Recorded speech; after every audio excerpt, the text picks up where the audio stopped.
सामने सुनाए और आप सब सरस्वती माता की मूर्ति के सामने दीप प्रज्वलन के लिए उपस्थित हो। आइए हीरा जी।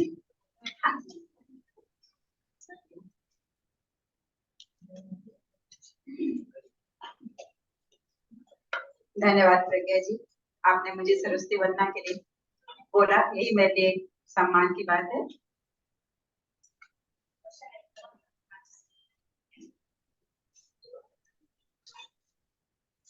कुछ चंद लाइनें माँ के चरणों में अर्पित हैं।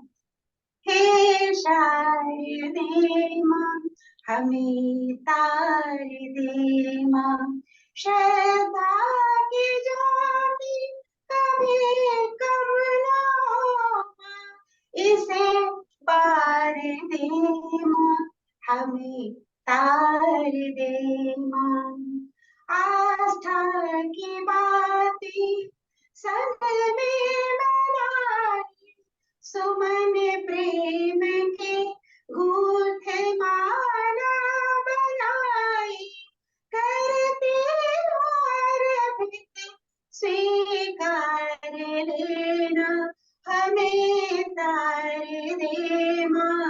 हे शारदे माँ तुमसे ही है माँ जग में उजाला,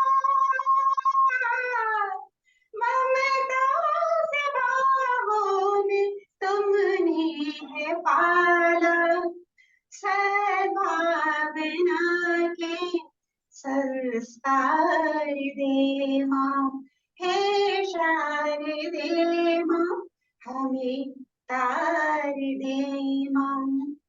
वीणा की झनकार तेरी मधुर है, आ, आ,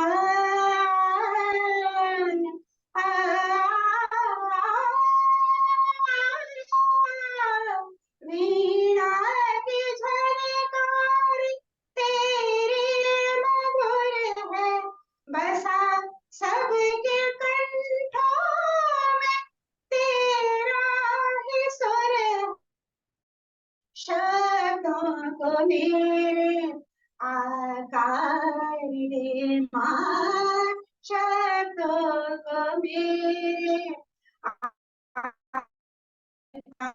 दे माँ।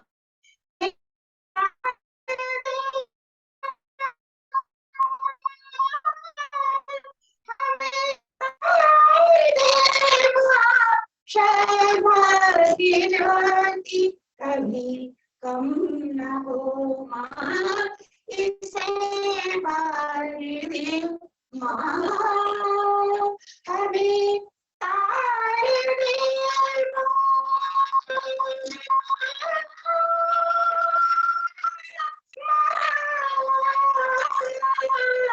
हे माँ शारदे माँ।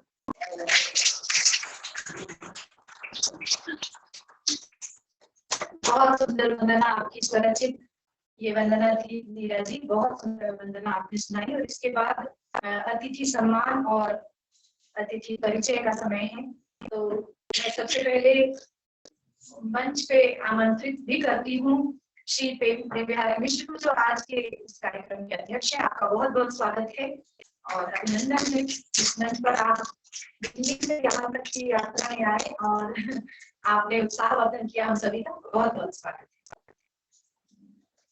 उस साइड से आइए। इसके बाद श्री राम प्रकाश यति जी का बहुत बहुत स्वागत है। वे गलिया से यहाँ तक आए इस कार्यक्रम के लिए हम सभी का उत्साहवर्धन करने के, बहुत स्वागत है राम प्रकाश यति जी। और इसके पश्चात आज के मुख्य वक्ताओं में से श्रीमती गीता श्रीवास्तव जी का मैं बहुत स्वागत अभिनंदन करती हूँ। यहाँ हमारे पुस्तक के विषय में अपने विचार रखने के लिए वे आई हैं। गीता जी आपका बहुत बहुत स्वागत। और इसके पश्चात हमारे वक्ताओं में से श्री के.पी. सक्सेना जी, गीता जी के बारे में भी बता दूं, खैर परिचय में अभी पढ़ूंगी कि वो बहुत अच्छी शायरा हैं। और शायर श्री के.पी. सक्सेना जी आपका बहुत बहुत स्वागत है। और इसके पश्चात गद्य साहित्य समिति के अध्यक्ष श्री सुरेंद्र रावत से मैं निवेदन करूंगी कि वे भी मंच पर आए।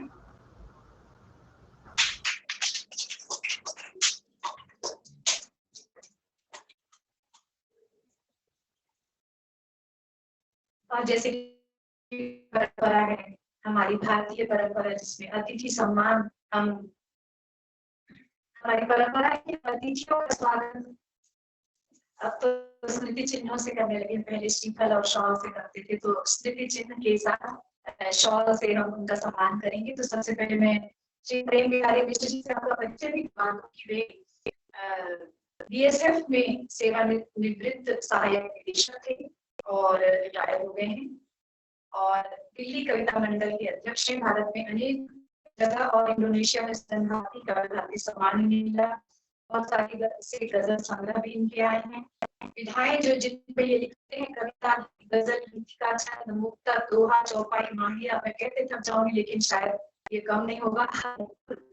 सचन गीता और लेख तो फिर लंबी है, लेकिन हम स्वागत करते हैं श्री प्रेम बिहारी मिश्र का। और मैं हमारे संस्था के अध्यक्ष से करूंगी कि वे श्री प्रेम बिहारी मिश्र जी का स्वागत मोमेंटो और शॉल से करेंगे। शॉल को थोड़ा खोल के दे देना, लंबा करके। आप सभी तालियों से और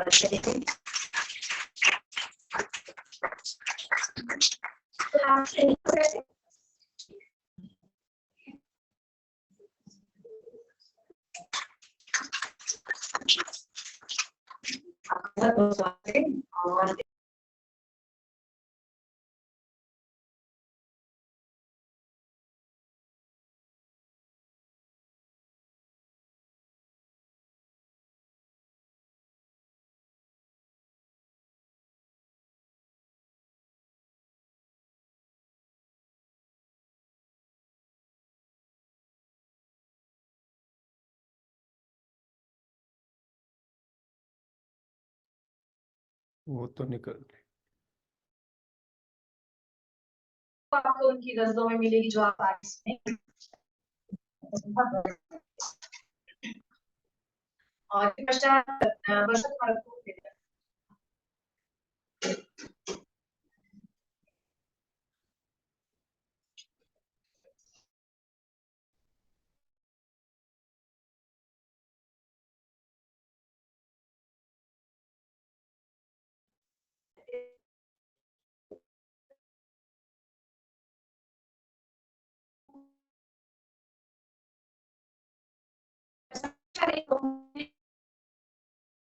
समीक्षा नहीं करता है,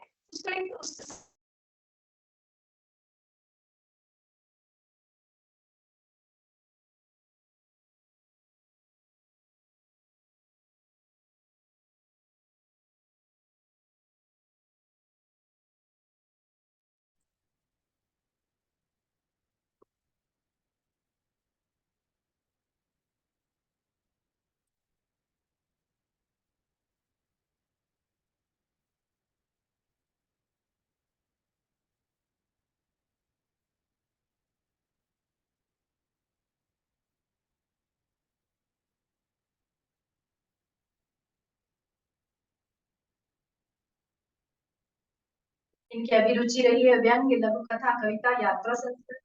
कहानियों की अब तक 11 पुस्तकें प्रकाशित हो चुकी हैं। दूरदर्शन और टेलीफिल्म प्रसारित हुई है। लघु कथा पर एकल वार्ता आकाशवाणी में यदा कदा आवाजाही बनी रहती है। और गजलें तो बहुत अच्छी लिखते हैं। मैं उनके जो शेर हैं बड़े चुटीले होते हैं, पढ़ती रहती हूँ फेसबुक पे, वो पोस्ट करते हैं अक्सर। और ऐसे बहुत लंबी फहरिस्त है, मैं पढ़ूंगी तो शायद कार्यक्रम यही खत्म करना होगा मुझे ही। तो इनका सम्मान करने के लिए हमारी ग्रुप की वरिष्ठ सदस्य श्रीमती नीलिमा मिश्रा जी को निवेदन करूंगी कि वे आए और आके उनका स्वागत शॉल और मोमेंटो से करें।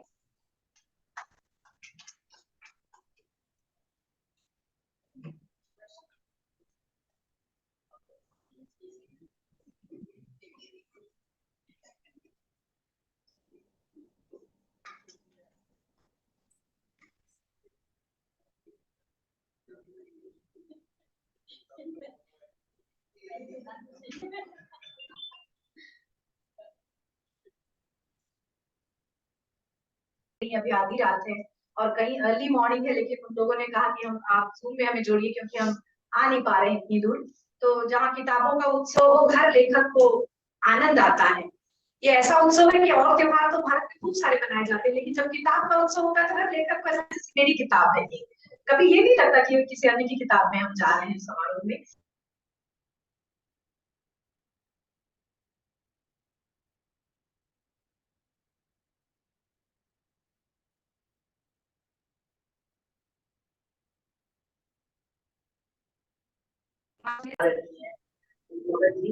प्रणाम करती हूँ और सर्वप्रथम एक शेर किया कि पूरी टीम सभी शायरों को नमन करती हूँ कि इतना आभासी पटल इतने 4 साल तक चलाना, हाँ 4 साल तक चलाना कोई आसान है। और प्रज्ञा जी ने पिछले महीने बड़े प्यार से ये पुस्तक छपाई थी, दीदी कुछ बोलना है, तो मैंने पढ़ी। तब पढ़कर लगा इनमें जिनकी गजलें हैं उन्हें वास्तव में बड़े अलग अंदाज और मिजाज के अल्फाजों को जज्बातों की जमीन देकर देने का हुनर हासिल है। और मेरा मानना है कि कलमकार, सभी कलमकार बैठे हैं, श्रोता कम है, राइटर ज्यादा है। कलमकारों की दुनिया वो दुनिया है जहां वो तमाम बंदिशों, सरहदों से दूर अपनी सोच का, अपनी कलम का बेताज बादशाह रहता है। और जब इसमें माहिर हासिल आ जाती है, प्रज्ञा जी हैं, मैंने पहले इनको शेर लिखते ही देखा भी, हुनर हासिल हो गया इनको, और सभी सामने तो गुड़ियां बैठे ही हैं।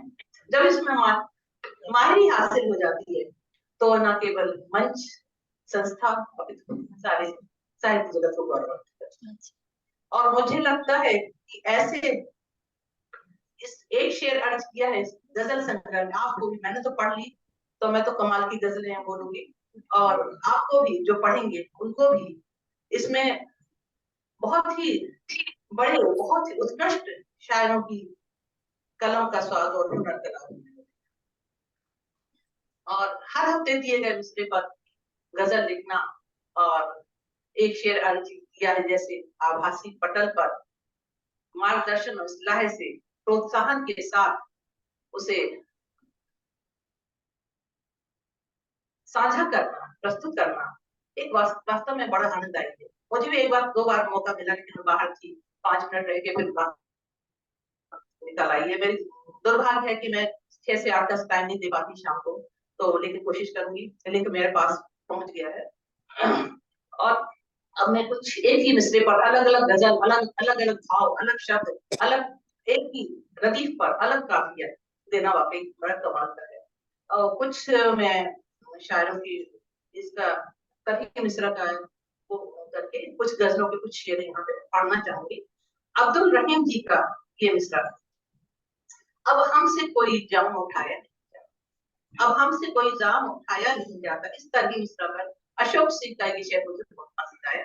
क्या कुछ यहाँ जीवन के गुजर में नहीं देखा, क्या कुछ यहाँ जीवन के गुजर में नहीं देखा, अब और तमाशा कोई देखा नहीं जाता। इसी मिसरे पर राम प्रकाश शेट्टी जी, जो आज हमारे बीच में विराजमान है, हमारे साथ हैं। ये शेर, फलदार बगीचे की जाया नहीं,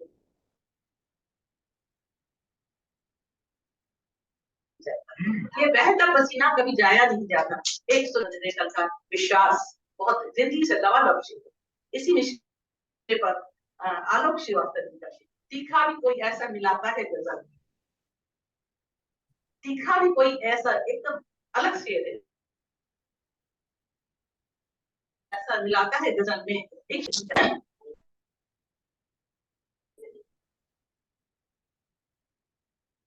एक शब्दों का चयन हर शेर की तरह से एकदम अलग, एक सराहनीय खूबसूरत बना है। ये मिसरा देखिए, पर जान लिया उपहार है आंसू,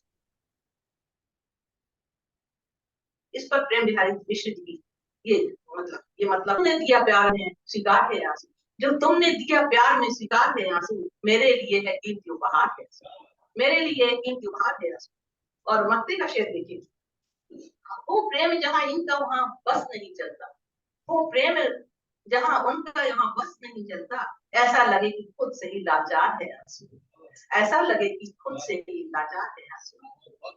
और इसके बाद एक प्रज्ञा जी का ये बहुत पसंद आया, उन्होंने अपने एहसास बयान किया इसमें। बेटी की विदाई का समय है बड़ा नाजुक, बेटी की विदाई का समय है बड़ा नाजुक, हर ख्वाब जिसे खुशियों का इसरार है आंसू। एक माँ ही लिख सकती है, और ऐसी ये एहसास हर एक माँ का है विदाई का। बहुत ही अच्छा शेर है, और ऐसे शेर लिखे नहीं जाते, अपने आप लिखे जाते हैं जब ऐसे मौके आते तो। अमरीन हसीन साहब के का ये मिसरा कि मिला तो मिल गया बेतलब, अच्छी लंबी बहर की गजल का मिसरा है ये, कि मिला तो मिल गया बेतलब जिसे मांगते थे मिला नहीं। इस पर इस मिसरे पर लक्ष्मी शंकर वाजपेयी जी का ये मिसरा, ये गजल के 2 शेर में जिक्र करना चाहूंगी, मुझे बहुत पसंद है। ये ए नई गजल तू भी बन गई, ए नई गजल तू भी बन गई, जो है दर्द बस्ती के उनको लेकर। ए नई गजल तू भी बन गई, जो है दर्द बस्ती के उनको लेकर। वो जो हुस्न इश्क पे थी फिदा, वो जो हुस्न इश्क पे थी फिदा, वो पुरानी थी अदा, वो पुरानी थी अदा। एक अपने लहकी दायित्व का परिचय दिया उन्होंने ऐसे शेर लिखकर। इसमें एक और शेर उनकी कल्पना को उड़ान देखी, बहुत मजेदार शेर। गया चंद्रयान जो चांद पर, मुझे डर था चांद डरे नहीं। गया चंद्रयान जो चांद पर, मुझे डर था चांद डरे नहीं। है खुशी की चांद भी खुश हुआ, कहीं बादलों में छुपा नहीं। है खुशी भी चांद भी खुश हुआ, कहीं बादलों में छुपा नहीं। ऐसे शेर तो प्रस्तुत करने बोलने के अलावा छोड़े नहीं जा सकते। सज्जाद अक्सर जी के मिसरे का जिक्र करती हूँ। हम भी अपने पास रखे इस एक निशानियां, इस पर प्रज्ञा जी ने बड़ा बहुत बढ़िया, बहुत बेरुखी तो खूब की, बेरुखी तो खूब दी, अब बेवफाई भी मिले। बेरुखी तो खूब दी, अब बेवफाई भी मिले। हम भी अपने पास रखते हैं कुछ निशानियां आपकी। ये व्यंग देखिए, ये शब्दों का ये जिन्होंने ये गद्य में भी मैंने वहां व्यंग का कुछ देखा है, और एक व्यंग्यकार की बेटी होने के नाते ये लाजिम भी है।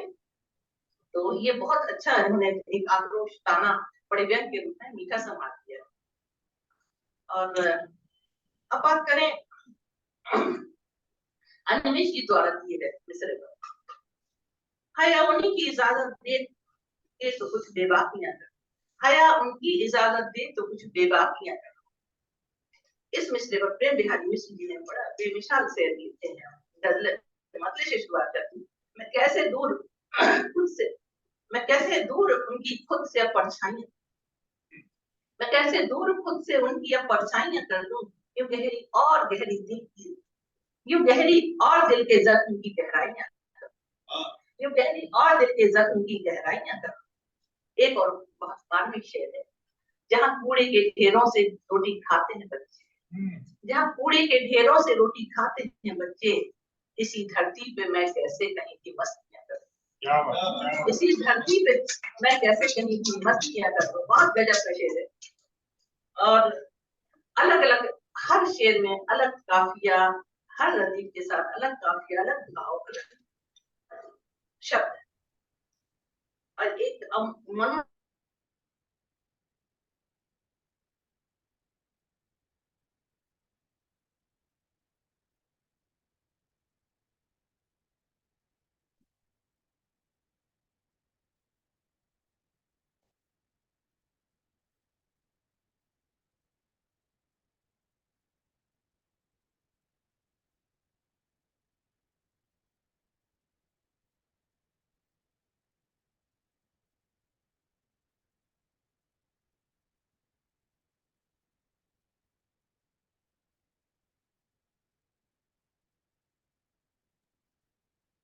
आवाज गुम हो गई। दर्द जो मैंने सहा था जिंदगी भर की प्रगति आ गई आपके बोलते मेरा सारा दर्द के मिसरे में कैसे। दर्द जो मैंने सहा था जिंदगी भर की प्रगति मेरा सारा गुजरा हुआ था दे दिया।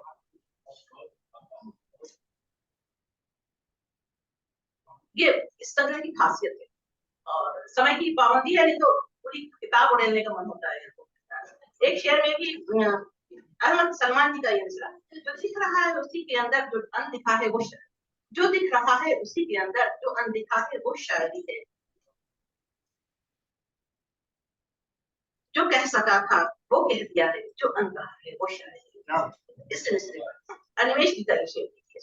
ना कटघरा, बहुत कमाल का शेर है। ना कटघरा हो ना कोई मुझसे, ना कोई मुद्दा ना कोई मुद्दई, ना कटघरा हो ना कोई मुझसे, ना कोई मुद्दा ना कोई मुद्दई, बिना कचहरी गुनाहगारों को जो सजा दे वो शायरी,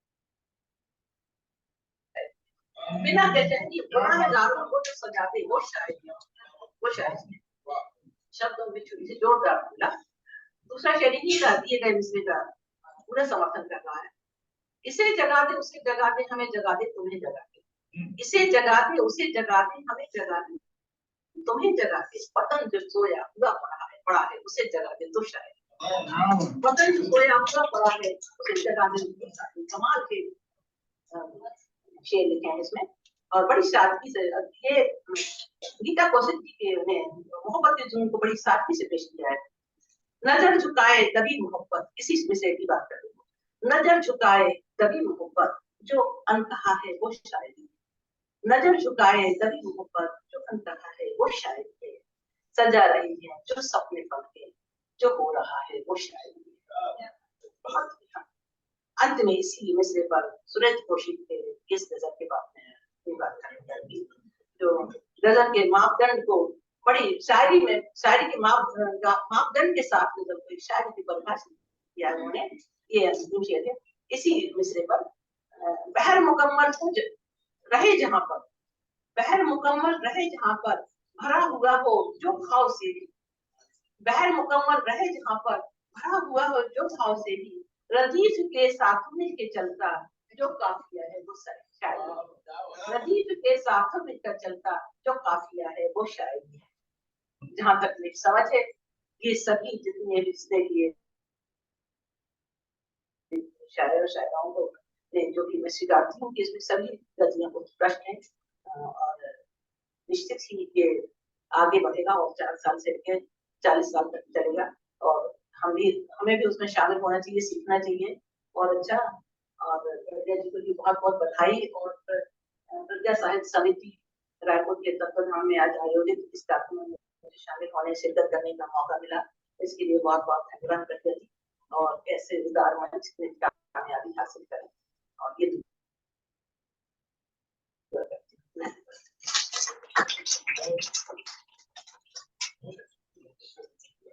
बहुत विस्तृत लेकिन संक्षेप में, मतलब विस्तार से आपने पढ़ा लेकिन संक्षेप में उसको पूरा एक समुद्र, अगर कहूँ कि कुछ शब्दों में समय की बाध्यता होती तो 15 मिनट में अगर उसको समेटना है तो एक लेखक ही वो कर सकता है, वक्ता ही कर सकता है। और आपने बखूबी किया नीता दीदी। और इसके बाद मैं अगले वक्ता को बुलाऊं उसके पहले मुझे लगता है कि हमको एक हमारे ग्रुप के जो वहां शायद सुन भी रहे होंगे उनकी एक गजल वर्षा बोगचे से हम लोग सुन लेते हैं, थोड़ा सा सांगीतिक माहौल भी हो जाएगा, फिर हम लोग अगले वक्ता की ओर आगे बढ़ेंगे। तो वर्षा जी से निवेदन है, वर्षा बोगचे जो हमारे ग्रुप में कुछ समय पहले जुड़ी और इतनी अब वो चहेती बन गई हमारी कि वो गजलें, किसी की भी गजलें उठाती है और बस यूं गा देती सीधे धुन, मतलब लोग धुन सोचते हैं बनाते हैं लेकिन उनको बनाने की जरूरत नहीं पड़ती, वो गा देती है खूब उठा के। तो आज पता नहीं वो क्या गाने वाली है, मैं उनको मंच सौंपती हूँ।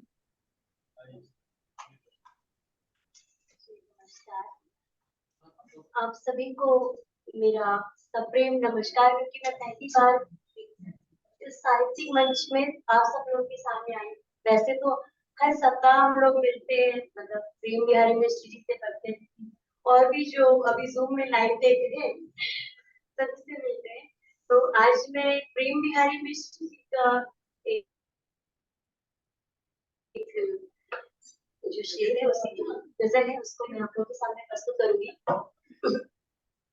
जो तुमने दिए प्यार में स्वीकार है आंसू, जो तुमने दिए प्यार में स्वीकार है आंसू, मेरे कीमती उपहार है आंसू, जो तुमने दिए प्यार में स्वीकार है आंसू।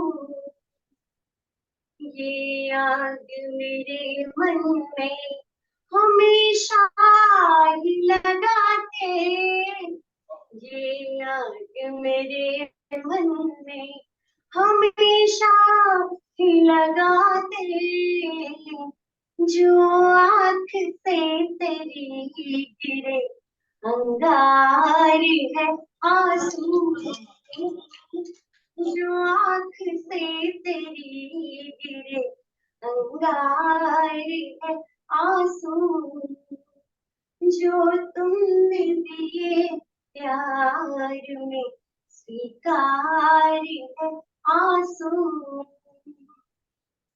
समझे न मोहब्बत की नफासत भले अब तक, समझे न मोहब्बत की नफासत भले अब तक,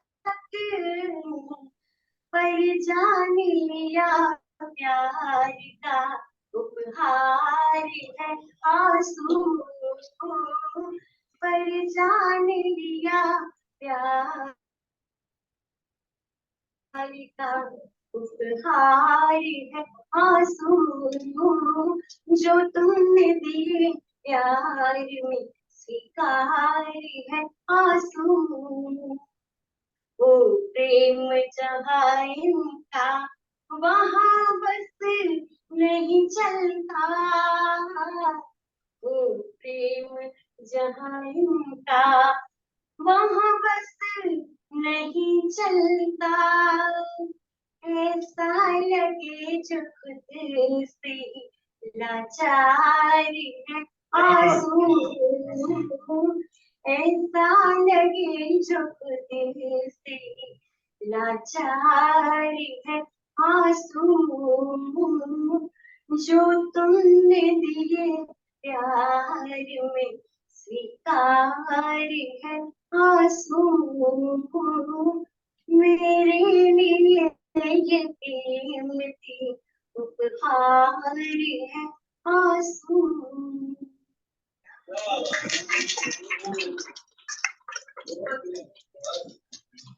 ये है वर्षा का कमाल की वो किताब उठाती। और कल शाम हम लोग बैठे थे, प्रेम बिहारी जी भी आ गए थे और राम प्रकाश जी भी आ गए थे, तो उसने बस गजल की किताब उठाई, मैंने हारमोनियम तबला वाले को बुला लिया था और कुछ गजलें मेरी तैयार थी क्योंकि धुनें बनी है तो लग रहा है कि उसको तैयार कर ले, तो बस हम शुरू हो गए और 6-7 गजलें रिकॉर्ड हो गई। तो एक आध बार प्रैक्टिस हो जाए तो फिर उसको मंचों पे गाया जा सकता है। ये तो ऐसा है कि एक पारिवारिक ग्रुप है तो हम एक दूसरे के सामने गा लेते हैं तो उससे कॉन्फिडेंस आता जाता है कि हम बड़े मंचों पे गा सकते हैं। तो बहुत सुंदर वर्षा। और इसके बाद हम पुस्तक समीक्षा के जो अगले वक्ता हैं उनको मैं बुलाना चाहूंगी, श्री के.पी. सक्सेना जी को, और वे आए और इस पुस्तक के संबंध में अपने विचार रखें। दूसरी, लेकिन मैं पहले मानती हूँ क्योंकि मेरी नजर में के.पी. सक्सेना जी मेरे चाचा जी भी है, वो तो मैं पहले इनको ही मानूंगी। और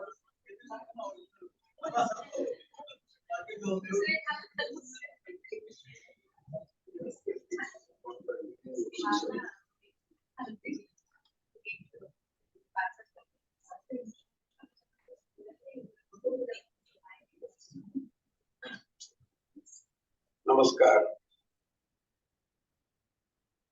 माँ सरस्वती को नमन करता हूँ और मेरे आदरणीय अध्यक्ष महोदय और यति जी के नाम से मैं थोड़ा सा चौंका था जब हमने बचपन में पढ़ा था कि यति तो हिमालय में पाए जाते हमारे शहर में आ गई हमारे देखने को मिले। और जब प्रज्ञा ने बताया कि क्या है, मैंने कहा अच्छा। और मेरे अग्रज आदरणीय राहुल जी, पिताजी ने बहुत अच्छा पढ़ा और मुझे लगता है कुछ जरूरत है नहीं उसके बाद कुछ कहने सुनने की, और क्योंकि हमें मेहमानों को सुनना है।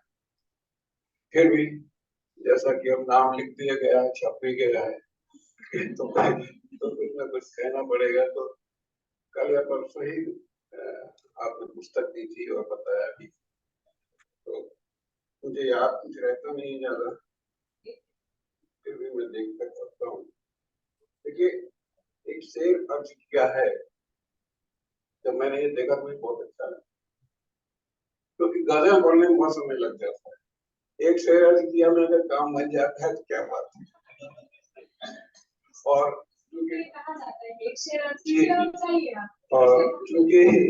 क्योंकि मैं भी इसी का वो तक हूँ,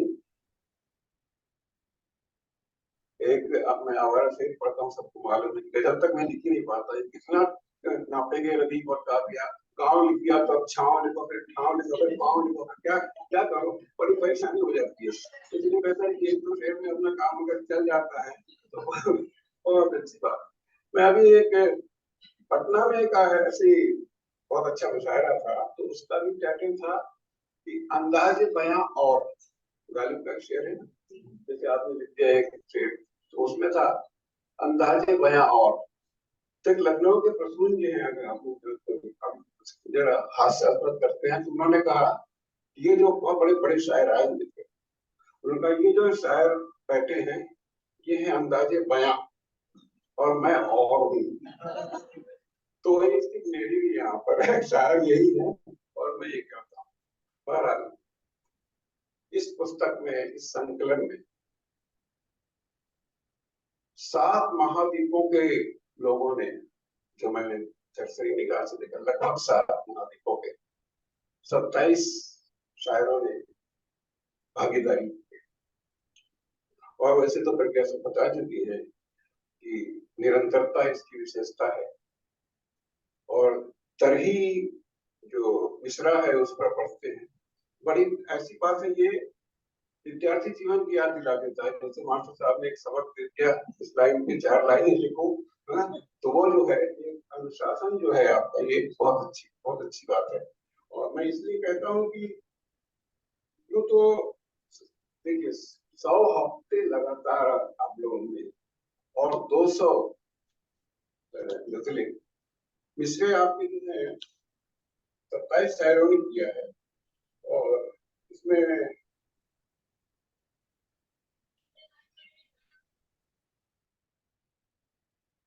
एक से एक बढ़कर ये जो है मिस्र की है, एक से एक बढ़कर, एक ही बात करना सुंदर है, आपको लगे बस एक बात बहुत प्यारे प्यारे हैं। और क्या अभी आपने देखा सुना, मैं कहता हूँ कि विदेशों में रहकर भी तो अपनी अलग जगाए हुए देश की शायरी की, उनको बहुत बहुत साधुवाद देता हूँ। अब साथ में आप लोग एक तो आगे विदेश जाता है, उसको फुर्सत ही कहाँ रहती है, बड़ी मुश्किल से गया था, उस पर वो इतना समय देता है, आपको संगठित करता है और निरंतर बना दो बिना बनाए थे, ये मामूली बात नहीं। देखो शायरी जो है उर्दू में शुरुआत, या यूं कहें कि अरबी और फारसी की कपौती मानी जाती है। और पहले इसमें बुलबुल, शादी, शराब, उसमें इसकी ही बातें हुआ करती, इसी के इर्द गिर्द शायरी शुरुआत। लेकिन अब वो बात नहीं।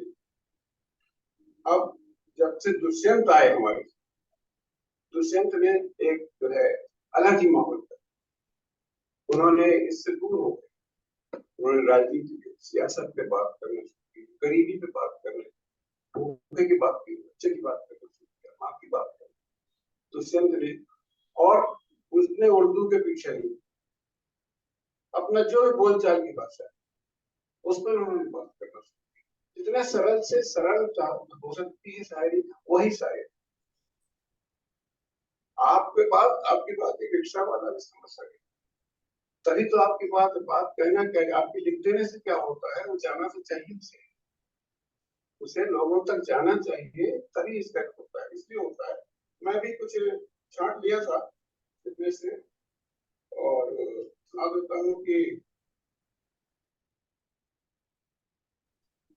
मेरा एक सौभाग्य है कि मैं पिछले दिनों जब बम्बई में था, तो उनका गुलजार साहब की एक पुस्तक है, गुलजार साहब, उसमें मेरा जाने का सौभाग्य था। एक्चुअली क्या है कि शायरी है, बड़ी समस्या ये होती थी कोई माध्यम जब कविता से शायरी में आए तो आगे शायरी है क्या।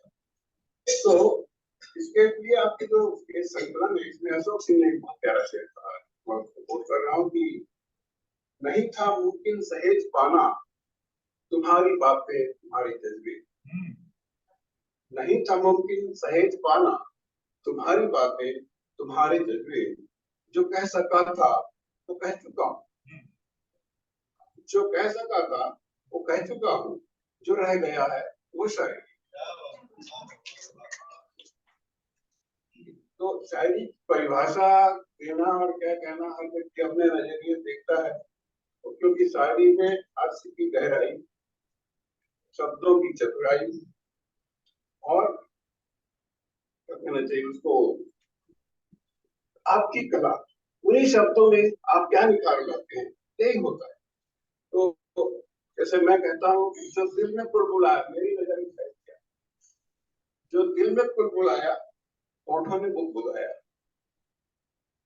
जो दिल में कुलबुलाया होठों ने बुदबुदाया, नोके कलम के जरिए कागज पे उतर आया, नोके कलम के जरिए कागज पे उतर आया। और इसमें जो गुलजार साहब उनके जो डायलॉग्स थे मुझे याद है, शायरी उन्होंने क्या कहा, गुलजार साहब ने उसके मैं था तो देश के सबसे बड़े चर्चित शायर वगैरह आए थे, तो कहते हैं कि शायरी सिर्फ रोमांस नहीं, शायरी बहुत कुछ कहती है, ये अपने दौर को दर्ज करती, शायरी सिर्फ फन नहीं है, शायरी में हल्के फुल्के लम्हे भी होते हैं जो हम अक्सर देखते हैं और हम देखते हैं। शायरी एक इजहार है, एक्सप्रेशन है, इसमें रोजमर्रा की जिंदगी भी शामिल है। कोई पहले ही ये समाज की संपूर्ण अभिव्यक्ति का जरिया है,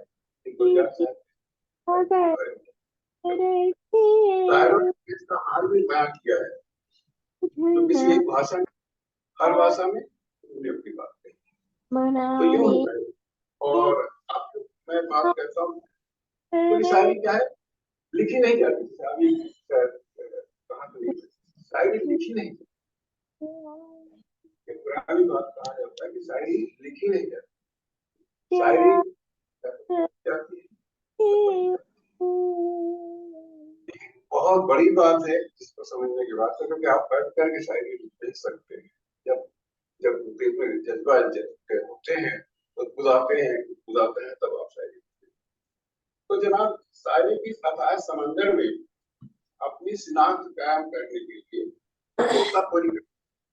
क्या बात, और उसमें हमारे शहर रायपुर की प्रज्ञा त्रिवेदी ने भी आजमाया है, वो भी खुद पढ़ी है। वो कहते हैं ना कि तमाशा पूछ के देखेंगे, पर प्रज्ञा वो तमाशबीन नहीं है, वो डूब के देखना चाहती, उसके नहीं देखना है उन्हें, वो डूब के देखना चाहती। वो कहते हैं कि देखेंगे नहीं दिखाएंगे, और अपनी खुश बयानी से दिखाते भी है, क्योंकि उन्होंने कहा है क्या, कैसे, पहले तो वो अपने आप से गुफ्तगू करती, कोई भी शायर पहले तो अपने आप से गुफ्तगू करती, तितली के रंगों को, तितली के परों के रंगों को कागज पे उतारती नहीं है, लोगों के दिलों में उतारती। ये वो मामूली बात मैंने अपनी तरफ से उनके लिए कहा है, जो मैंने अनुभव किया रचनाओं को देखकर। तो आप ये तो आप जब पढ़ेंगे, अगर धीरे धीरे उपलब्ध होंगी, पढ़ेंगे तब आप जानेंगे। प्रज्ञा के अलावा बहुत पुरान शायर है, मगर हम अभी प्रज्ञा की ही बात कर रहे हैं, हमारे लिए यही बात दिलचस्पी है। तो मैं वही कुछ चुनिंदा शेरों को सुनाऊं, बता दूंगा जो आप कह रहे हैं, जो करना चाहिए। तो मैं ये कह रहा था कि जब दुष्यंत के बाद जब शायरी होती और जब जुल्फों से और इससे अंधेरे और तारीख से जब बाहर निकली, तो वो उसको जो कहा गया है लोगों ने, एक शेर बहुत बड़े शायर का है, मुझे याद आ रहा है कि मिला वक्त, सुनिएगा जी, मिला वक्त तो कल तेरी जुल्फों को संवारूंगा, क्या बात, मिला वक्त तो कल तेरी जुल्फों को संवारूंगा, आज उलझा हूँ जरा वक्त को सुलझाने में। आज उलझा हूँ जरा वक्त को सुलझाने में। और प्रज्ञा जी की इसमें 7 गजलें हैं जिन्हें तो सब नहीं सुना सकूंगा, कुछ सुनाना चाहूंगा, लेकिन पहले मैं कुछ इसमें शायद जो हिंदी के अंदर में देख पाया उनके मैंने छांटे हैं या छट पाए हैं, उन्हें मैं सुना जल्दबाजी में जो पकड़ में आए। अशोक सिंह इस पुस्तक के संपादक हैं और संस्थापक हैं, लंदन में रहते हैं, शायद अमेरिका में रहते हैं। तो वो क्या कह रहे हैं कि हवाओं से ही बस हंसी कर रहे हैं, हवाओं से ही बस हंसी कर रहे हैं, चिराग अब कहाँ रोशनी कर रहे हैं। क्या शेर कर रहे हैं, हवाओं से ही बस हंसी कर रहे हैं, चिराग अब कहाँ रोशनी कर रहे हैं। कुछ एक चांद पे पहुंचे तो कुछ अभी भी, कुछ एक चांद पे पहुंचे तो कुछ अभी भी, जो करते थे पहले वही कर रहे हैं। मेरे दिल में जो करते थे पहले वही कर रहे हैं। कुल मिला के वही राशन पानी आटा दाल और कोई चल रहा है, और कुछ तो चांद पे पहुंच रहे हैं। और एक उसका उनका शेर है कि मुआफी वो हर बार ये कह क्या प्यार शेर, मुआफी वो हर बार ये कह के लेते, अतः बस ये हम आखिर कर रहे हैं। क्या शेर गजब, मुआफी वो हर बार ये कह के लेते, अतः बस हम ये आखिरी कर रहे हैं। और ये तो ठीक है कि बस एक चाय पर बैठ नुक्कड़ पे घंटों, ये हमारा भारतीय देसी हिसाब है, क्योंकि बस एक चाय पर बैठ नुक्कड़ पे घंटों बहस दोस्तों के दुखी कर रहे हैं, बहस दोस्तों के दुखी कर रहे हैं। और कुछ अच्छे शायर इसलिए नहीं कि क्या यति जी और यति जी का तो मुझे नाम देख करके मैं आकर्षित हो गया था, तो एक तो शेर मुझे छाट दिया मैंने, तो बहुत प्यारे कह रहे हैं कि अगर आप इतना सही कर रहे हैं, क्या शेर करते हैं, अगर आप इतना सही कर रहे हैं तो फिर क्यों कृषक खुदकुशी कर रहे हैं। क्या बहुत अच्छा। अगर आप इतना सही कर रहे हैं तो फिर क्यों कृषक खुदकुशी कर रहे हैं। और जमाने में बदलाव आया गजब का, अच्छा तो सुनाएंगे तो अपने लेते और अपने सुनाएंगे, मैं चोरी करके सुना रहा हूँ। जमाने में बदलाव आया गजब का, जो रहबर है वो वैसे नहीं कर रहे, जो रहबर है वो वैसे। जमाने में बदलाव आया गजब का, जो रहबर थे वो वैसे नहीं कर रहे। और एक और थोड़े प्यारे मिले अनिमेश शर्मा, दो लाइन दो से उनकी रिपोर्ट करता हूँ। इस उसको है नहीं कुछ और वो करता नहीं, कितना सादा शेर है कि इस उसको है नहीं कुछ और वो करता नहीं, बेसबब ही वो मेरे पूछे में कैसे आ गया। कुछ करता ही नहीं है तो बेसबब मेरे पूछे में कैसे। ये सब जो है जो तरी वो जो है आपका मिश्रा उसको संभालते हुए कही गई चीजें, इसलिए उसने बैलेंस किया हुआ है कि वो इसको उसको है नहीं कुछ और वो करते नहीं, बेसबब ही वो मेरे पूछे में कैसे आ गया। और आप आए मेरे घर तो मुझको भी हैरत हुई, ये मैं रिपोर्ट किया था कि आप आए मेरे घर तो मुझको भी हैरत हुई, पाम का ऊंचा शजर कमले में कैसे आ गया। ये जो मिश्रा भी था बहुत प्यारा था, और इससे कहा है एक से बढ़कर एक लोगों ने मुझे इनका लगा। और इसको मैं ले लूं, ये मनोज अबोध जी का भी कुछ शेर मुझे तो कि देखिए कितने प्यार से बात कर रहे हैं, उसकी मीठी बात के झांसे में कैसे आता है। सुनो क्या बात है परवनकर जी, आपके लायक शेर है। उसकी मीठी बात के झांसे में कैसे आ गया, मैं कि खुद हैरान हूँ धोखे में कैसे आ गया। मैं कि खुद हैरान हूँ धोखे में कैसे आ गया। और एक क्या शेर गजब का है, आपके लायक, ये आपके लायक। बहुत प्यारा है कि मैंने तो बेटा, देखिए, मैंने तो बेटा तुझे भेजा था पढ़ने के लिए। मैंने तो बेटा तुझे भेजा था पढ़ने के लिए, धर्म का कीड़ा तेरे बस्ते में कैसे आ गया? क्या क्या बात है, क्या बात है कि धर्म का कीड़ा तेरे बस्ते में कैसे आ गया? ये होते हैं शायद ये चीजें हैं। और आगे किसी का इनका भी है कि पीढ़ियों से जो इलाका है हमारे देश में, पीढ़ियों से जो इलाका है हमारे देश में, वो तुम्हारे मुल्क के नक्शे में कैसे आ गया? क्या बात, कितना सरलता से कितनी बड़ी बात कह देना ये शायद हमारा होता है। और अंत में मैं अध्यक्ष महोदय की भी 2-3 अभी ढूंढ डाला, और वो करके मैं एक मेरी प्यारी दीदी का सुनूंगा, समय बताऊंगा। जी को जो है कि दे रहा दिल हमारा दुआ, दे रहा दिल हमारा दुआ आपको, काश कोई सिखा दे वफा। दे रहा दिल हमारा दुआ आपको, काश कोई सिखा दे वफा आपको। और साथ तन्हाइयों का हमें मिल गया, साथ तन्हाइयों का हमें मिल गया, दे दिया जो दगा शुक्रिया, दे दिया जो दगा शुक्रिया आपको। और ये आपको अभी नहीं बोले, मैं मेरी तरफ से कि आपने जो हमारा ये दिल ले लिया, आपने हमारा ये दिल ले लिया, उम्र भर क्यों न दूं मैं दुआ आपको। आपने हमारा ये दिल ले लिया, उम्र भर क्यों न दूं मैं दुआ आपको। और मैं बस सिर्फ ये अपनी बिटिया की 2-3 शेर मुझे बहुत अच्छे लगे, और फिर आप कभी समय पर बात नहीं। तो ये उनका क्या कहते मिश्रा है, तेरे सर पर सवार है दुनिया, इस पर इन्होंने लिखा है। और दर्शन और सब मुझे अच्छी लगी कि सुख और दुख का ही सार है दुनिया, झील भी है पछाड़ भी है दुनिया। सुख और दुख का ही सार है दुनिया, झील भी है पछाड़ है दुनिया।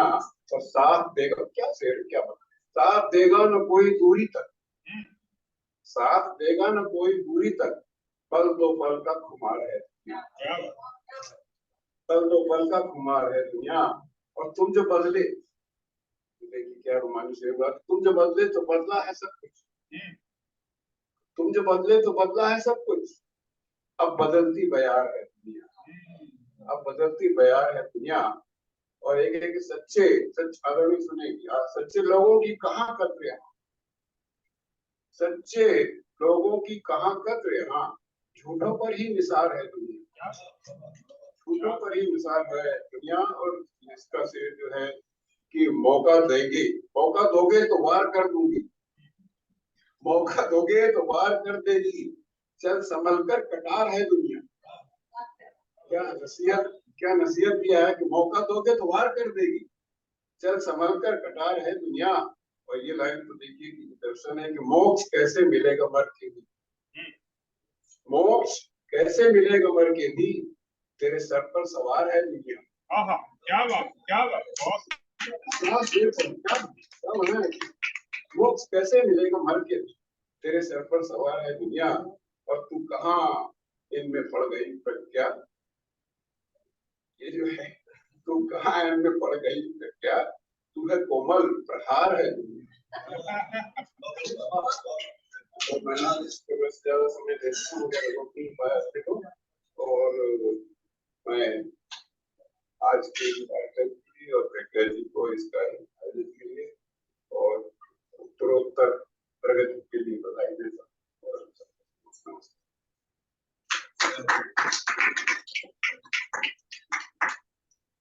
बहुत बहुत शुक्रिया केपी सक्सेना जी, आपने बहुत विस्तार से बहुत सारे शायरों के शेर कोट किए और पुस्तक को अपना आशीर्वाद दिया। एक जो प्रक्रिया रह गई थी, लेकिन मुझे लगता है कि वो ठीक हुआ पुस्तक लोकार्पण की, क्योंकि पुस्तक के बारे में जानने से पहले अगर लोकार्पण हो जाता तो फिर मजा नहीं आता आप लोग। अब आप जान गए हैं, और ये किताब आपको वाणी प्रकाशन के हर स्टॉल पे जहाँ पे भी का वो है, या ऑनलाइन है, वहाँ अवेलेबल भी है, अमेजोन में भी अवेलेबल है। तो मैं चाहूंगी हमारे सभी जो मंचस्थ अतिथि हैं और हमारे संस्था के अध्यक्ष और वक्तागण हैं, वे इस पुस्तक का लोकार्पण जरा सा फोटो वगैरह हो जाए। बुक को आप यूं रख लीजिए, थोड़ी 2 मिनट के लिए खड़े हो जाइए, उसके बाद हम फिर अपने मुख्य अतिथि वगैरह को सुनेंगे।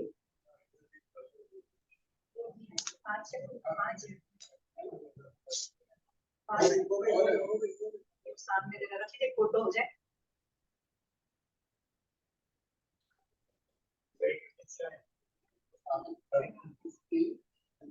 लाइए, मैं ले लूंगी।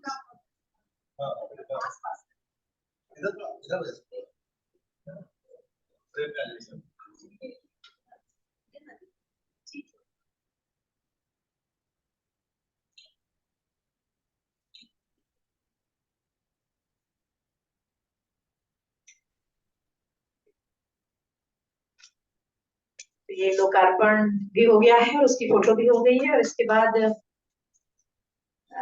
हम एक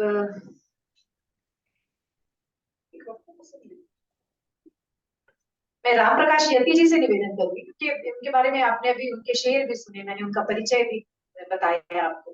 तो राम प्रकाश यति जी से हम पहले सुन लेते हैं, उसके बाद फिर हम आगे बढ़ेंगे। राम प्रकाश यति जी, आपका बहुत बहुत स्वागत है। आप आए और इस किताब के संबंध में आपके जो भी अनुभव रहे उसको संक्षिप्त में, और ये भी कहूंगी कि आप अपनी कोई गजल भी जो आपको प्रिय हो वो सुनाए। 5:30 बजे हम समय का ध्यान रखेंगे। हम लेट शुरू हुए हैं चूंकि हम लेट जमा हुए थे, लेकिन यहाँ 6:30 तक ये हॉल हमें मिला हुआ है, तो हमारे पास 1 घंटा है, हम उसका पूरा पूरा सदुपयोग करेंगे। स्वागत है।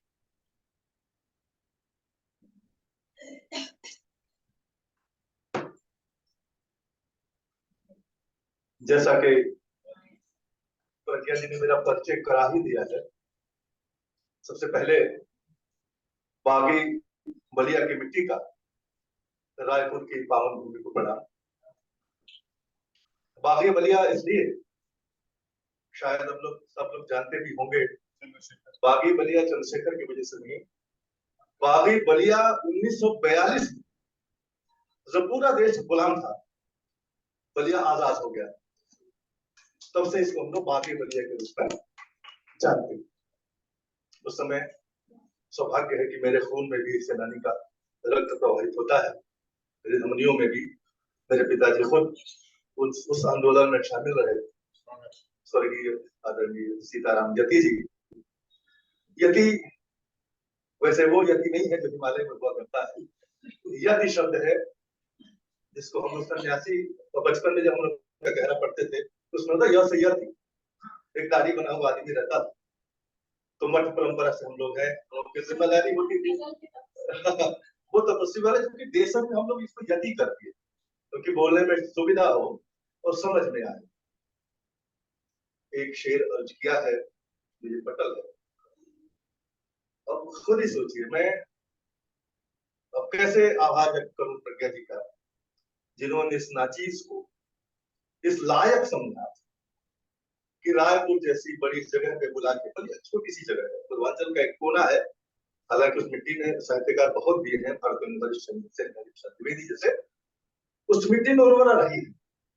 हालांकि उस परंपरा में मैं कदापि नहीं आता, मैं किसी गलत फहमी में हूँ भी नहीं और होने की शायद मुझे जरूरत भी नहीं है। ये प्रज्ञा जी की महानता है कि उन्होंने मुझे बुलाया और बार बार आग्रह किया कि मैं आपके बीच आऊं, और मैंने जब इनका निमंत्रण पत्र पढ़ा तो मैंने पत्नी को दिखाया, और इसलिए नहीं कि उन्होंने मुझे मुख्य अतिथि के रूप में बुलाया। इंसान तो कई भूमिकाओं में रहता है और हर कृत्य उसके महान हो सकते हैं। एक मिट्टी के आदमी को आज भी मैं सुबह 4:30 बजे उठता हूँ तो गाय का गोबर उठा के दिन की प्रक्रिया की शुरुआत करता हूँ। वो इसलिए नहीं कि मेरा शौक है, वो मेरी मजबूरी भी है। बिल्कुल मेरे पहनावे बढ़ाव के मत जाएं। आज भी मैं मिट्टी से उतना ही जुड़ा हुआ हूँ, क्योंकि मैं नौकरी इसलिए नहीं कर सका कि मेरे पिताजी बुजुर्ग थे और दोनों भाई मेरे पहले से गवर्नमेंट जॉब में थे, तो मुझे उनकी सेवा के लिए आना पड़ा। तो मैं आया और सौभाग्यवश ये मंच मुझे मिल गया। एक शेर अर्ज किया है, का लिंक मुझे भेजा गया, और समझिए कि तब से मैंने इस विधा में लिखना शुरू की। तो अब कह सकते हैं इस विधा का मैं नवजात शिशु। मेरी उम्र पे मत जाइएगा, मैं कोई बहुत बड़ा मेच्योर शायर या गजलकार साहित्यकार बिल्कुल नहीं हूँ। आज की मेरी भूमिका जो भी, तो वक्त की पाबंदी भी है, और ऐसे परिचय चला तो लंबा चला जाएगा। तो मैं सीधे जो भी वक्त प्रज्ञा जी ने मुझे दिया है उसमें थोड़ा ही समय देते हुए आपको अपनी रज़ों की दुनिया की तरफ ले जाना चाहूंगा। और एक मतलब आपके बीच रखना चाहता हूं कि जिस्म अब हो चुका है तब के पत्थर मेरा। हौसला दीजिएगा किसान के बेटे को, ताकि आगे भी वो हिम्मत कर सके कि जिस्म अब हो चुका है तब के ये पत्थर मेरा, क्या बिगाड़ेगा तेरे हाथ का खंजर मेरा, क्या बिगाड़ेगा तेरे हाथ का खंजर मेरा। और एक शेर की, जब बचा पाया नहीं भीगने से मुझको, जब बचा पाया नहीं भीगने से ये मुझको, रात भर साथ में रोता रहा छप्पर मेरा, रात भर साथ में रोता रहा छप्पर मेरा। तो जो हम जी रहे हैं वही लिख रहे हैं कि जब बचा पाया नहीं भीगने से ये मुझको, रात भर साथ में रोता रहा छप्पर मेरा, रात भर साथ में रोता रहा छप्पर मेरा।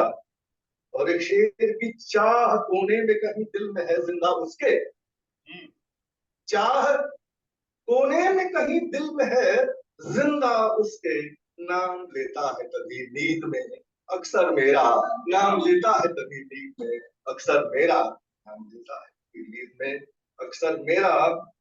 और चांद पर जाने का अब भी ये सफर जारी है। चांद पे पूरा ध्यान दीजिएगा कि चांद पे जाने का अब भी ये सफर जारी है। हौसला तोड़ न पाया, हौसला तोड़ न पाएगा बवंडर मेरा, हौसला तोड़ न पाएगा बवंडर मेरा। और एक शेर की, निस्तो नाबूद किया शाह ने मेरे घर को, निस्तो नाबूद किया शाह ने मेरे घर को, उसके दरबार में फिर भी न झुका सर मेरा, उसके दरबार में फिर भी न झुका सर मेरा, उसके दरबार में फिर भी न झुका सर मेरा। और गजल का आखिरी शेर की, जिसकी खातिर हुआ बदनाम जमाने भर में, जिसके खातिर हुआ बदनाम जमाने भर में, थाम लेता नहीं क्यों हाथ वो मुड़कर मेरा, थाम लेता नहीं क्यों हाथ वो मुड़कर मेरा। और मक्ते का शेर की, क्या करूं पेट ने मजबूर किया है मुझको, क्या करूं पेट ने मजबूर किया है मुझको, वरना आवाज लगाता है यदि घर मेरा, वरना आवाज लगाता है यदि घर मेरा, वरना आवाज लगाता है यदि।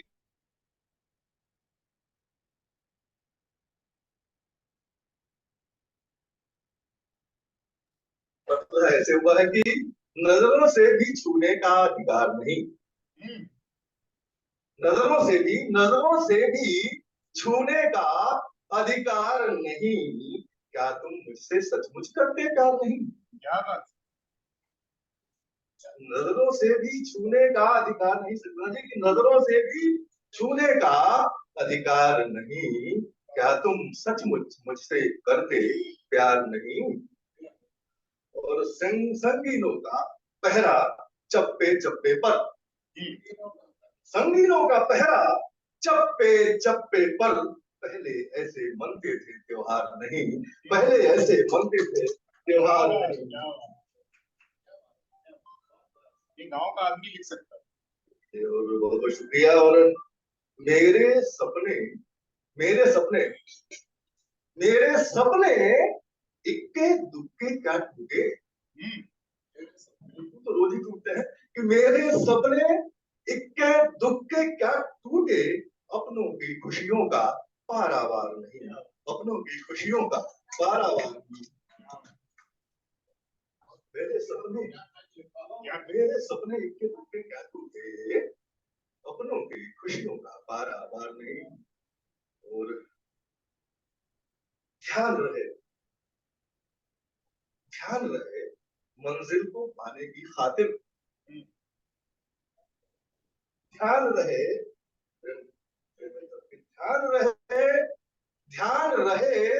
मंजिल को पाने की खातिर, स्थिरता आवश्यक है, रफ्तार नहीं। ध्यान रहे मंजिल को पाने की खातिर, स्थिरता आवश्यक, रफ्तार नहीं। पढ़ पाना, का शेर ये कि पढ़ पाना ये मुश्किल क्या नामुमकिन है। पढ़ पाना ये मुश्किल क्या नामुमकिन है। यार सियासी चेहरा है, अखबार नहीं। पढ़ पाना ये मुश्किल क्या नामुमकिन है, यार सियासी चेहरा है, अखबार नहीं। यार सियासी चेहरा है, अखबार नहीं। और सब कुछ है, प्रज्ञा जी को खास तौर पे आप लिखते हैं इस तरह के शेर की, सब कुछ है पर सूना सूना लगता है।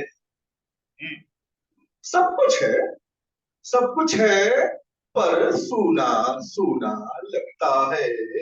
माँ की जब से जीवन में फटकार नहीं, माँ की जब से जीवन फटकार नहीं, माँ की जब से जीवन में फटकार नहीं। और आखिरी शेर इसका कि जिसको डर लगता हो गहरे दरिया से,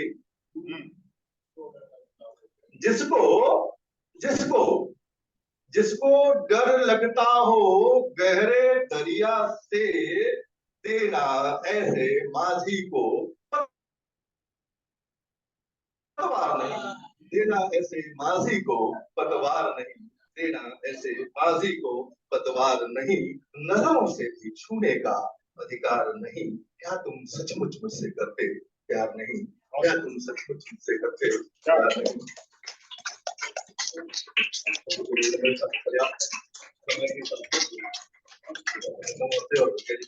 बहुत बहुत साधुवाद देना चाहता हूँ जो आपने मुझे यहाँ बुलाया। सबको प्रणाम। जल्दी इसी में पधारे आप।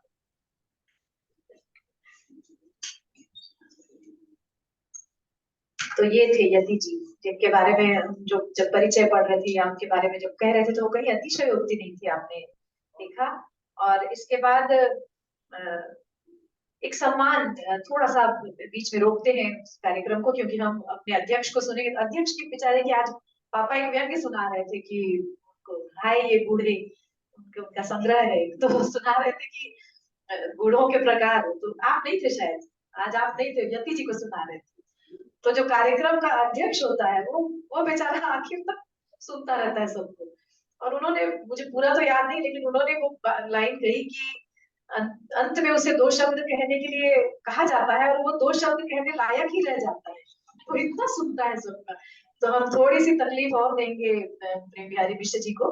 प्रज्ञा साहित्य समिति को चूंकि पुनर्जीवित करने का ये साल रहा और बहुत अच्छे एक शेर अर्ज किया है कार्यक्रम से इसकी शुरुआत हुई पुनर्जीवन की, तो हम साल में एक बार प्रज्ञा साहित्य सम्मान देने की घोषणा भी करते हैं। यहाँ से मैं, अपने पापा जी अध्यक्ष हैं उस संस्था के, उनके माध्यम से मैं सचिव हूँ, तो आधिकारिक घोषणा भी करती हूँ। और इस साल का प्रज्ञा साहित्य सम्मान 2024, बहुत सारी तालियां चाहूंगी आपसे। और मैं कृष्ण जी से निवेदन करूंगी कि वे ले लें इसको, क्योंकि वो यहाँ उपस्थित नहीं, जिन्हें दिया जा रहा है। और वो है इस किताब के संपादक अशोक सिंह जी, जिन्होंने बहुत सारी मेहनत से हम सबको जोड़ा, टेक्निकली जोड़ा, प्रिंट मीडिया का प्रिंट जो बुक हुई उसके लिए पूरा सहयोग किया।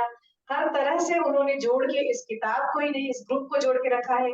एक एक मिसरा, एक एक गजल, मेरी गजल जो आपने सुनी, आप जो भी आपने आपको सुनाया अनीता जी वगैरह ने, वो भी अशोक जी चेक करके देते रहे हैं, अब भी देते हैं। अब थोड़ी बहुत कम गलतियां होती, पहले ज्यादा होती थी और बहुत ज्यादा फर्क नहीं आया है।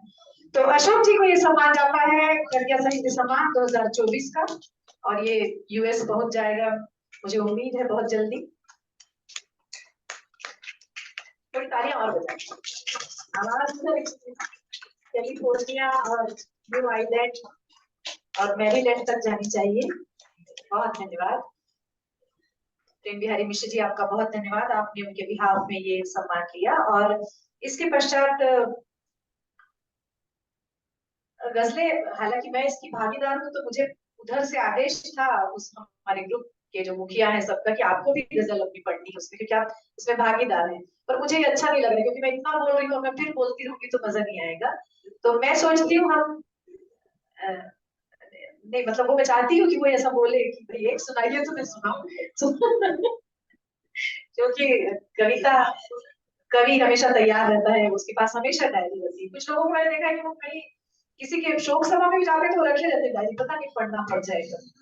तो ऐसे ही मैं एक छोटी सी गजल अपनी कोई इसमें से ढूंढ के देखी, बोला और प्रज्ञा त्रिवेदी आ गई यहाँ पे, तो ये मैं सुना देती हूँ, एक दो चार शेर आपको, जिसके बाद हम अध्यक्ष जी को सुनेंगे।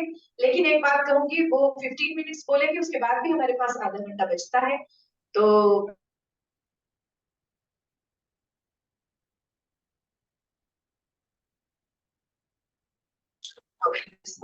तो वो फिर छोड़ भी सकते हैं, लेकिन हम लोग 6:30 तक कंटिन्यू करेंगे। आप लोगों से भी सुनेंगे।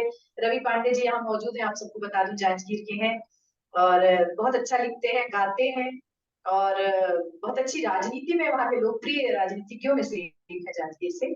श्वेता है जो बहुत अच्छा लिखती है, उनकी कविता संग्रह वगैरह आपने देखा, फेसबुक में आप ढूंढ सकते हैं उनको, बहुत प्रसिद्ध है। दीपक हटवार जी आए आकाशवाणी के, बहुत अच्छे, ताली बजा दीजिए कहती हूँ उनके लिए, क्योंकि आकाशवाणी के, मुझे ऐसा लगता है यहाँ कोई दूसरा नहीं आकाशवाणी से, इसलिए बोल सकती हूँ खुलेआम की सबसे शिष्ट अगर कोई मेल अनाउंसर है तो वो है मेरी आवाज ही पहचान है। मैं उनको नहीं दूंगी माइक, क्योंकि उन्होंने बोला तो सभी की चिट्ठी है। और गोपा सान्याल जी है जो दूरदर्शन और आकाशवाणी की समाचार वाचिका, जैसा उनका फोटोजेनिक फेस है और आवाज है, तो ये सब हमारी नौरत्न होते ना अकबर के दरबार के, इस तरह है। ये मेरा दरबार नहीं बोलूंगी, मेरे मित्र गणों में से सब बहुत गुणी है। मेरी बड़ी बहनें पीछे बैठी हैं जिनसे मैं सीखती हूँ। तो एक मैं अपनी गजल छोटी सी आपके सामने रखती हूँ, इसके बाद हम अध्यक्ष को सुनेंगे और फिर आप में से कुछ लोग जो अपनी कविता पढ़ना चाहेंगे। तो मतलब है कि बातों में जरा नरमी के हकदार हैं आंसू, यही आ गया था सामने, ये सुना रही हूँ। बातों में जरा नरमी के हकदार हैं आंसू, थोड़ी सी तवज्जो के तलबगार हैं आंसू, थोड़ी सी तवज्जो के तलबगार हैं आंसू। आसान बताना नहीं हो जब भी गमे दिल, आसान बताना नहीं हो जब भी गमे दिल, बिन बोले ही हो जाते मददगार हैं आंसू, बिन बोले ही हो जाते मददगार हैं। बहुत शुक्रिया। और जैसे वो बड़ी सूखी जमीन बरसों से कोई, जैसे वो बड़ी सूखी जमीन बरसों से कोई, दिल खोलो बरस ले जो तो मल्हार है आंसू, दिल खोले बरस ले जो तो मल्हार है आंसू। और आए तो कयामत है, ना आए तो मुसीबत, ये सबने महसूस किया होगा कि आए तो कयामत है, ना आए तो मुसीबत, दिल में जो बंधे रह गए बेजार है आंसू, दिल में जो बंधे रह गए बेजार है आंसू। और बहुत अच्छा है, बहुत सारा पढ़ने का मन हो रहा है, लेकिन एक आध दो और पढ़ती हूँ। गैरों की हुजूरी में कभी आंख ना उतरे, गैरों की हुजूरी में कभी आंख ना उतरे, लाजिम है झिझक कितने समझदार हैं आंसू, लाजिम है झिझक कितने समझदार हैं आंसू। चेहरे की परेशानी खुशी दर्द छुपा ले, चेहरे की परेशानी खुशी दर्द छुपा ले, जायज ये तमाशाई है फनकार है आंसू, जायज ये तमाशाई है फनकार है आंसू। और बेटी की विदाई वाला तो आपने सुन लिया था, दीदी ने यही निकाला था। और मक्ता पढ़ लेती हूँ। गम हो या खुशी फर्क नहीं करते हैं प्रज्ञा, गम हो या खुशी फर्क नहीं करते हैं प्रज्ञा, कोई भी रहे मौका इजहार है आंसू, कोई भी रहे मौका इजहार है आंसू। बातों में जरा नरमी के हकदार है आंसू, थोड़ी सी तवज्जो के तलबगार है आंसू। बहुत बहुत शुक्रिया। और इसके साथ ही हम बहुत बहुत शुक्रिया, आप सबका आशीर्वाद है वहां जितने बैठे हैं मेरे गुरुजन जो ठीक करते रहते हैं मुझे, लक्ष्मी शंकर वाजपेयी जी हैं, अशोक सिंह जी हैं, सज्जाद अख्तर जी हैं, और अनिमेश जी हैं, प्रेम बिहारी जी हैं, आप सब हैं, आप सबसे मैं सीखती हूँ। ममता जी हैं, रेणु जी हैं, मैं सबका नाम लूंगी यहाँ से, मधु जी हैं, सब बहुत सहयोगी और बहुत अच्छे लोग हैं। और मैं सोचती हूँ कि एक वसुधैव कुटुंबकम जो कहते हैं वो शायद एक शेर रसिया के माध्यम से सचमुच सार्थक हो गया है। और आपका बहुत बहुत स्वागत है। अब ये अंतिम जो वक्तव्य अध्यक्ष का चूंकि होता है उनका, और उसके बाद फिर हम आप में से जो साहित्यकार हैं उनसे हम कुछ सुनेंगे और पढ़ेंगे, और रवि पांडे जी आपसे भी कुछ सुनेंगे। अब आप बहुत अच्छा गाते हैं, हमने सुना है। 6:30 तक हमारे पास समय है। जी आइए, आपका बहुत बहुत स्वागत है प्रेम बिहारी मिश्र जी।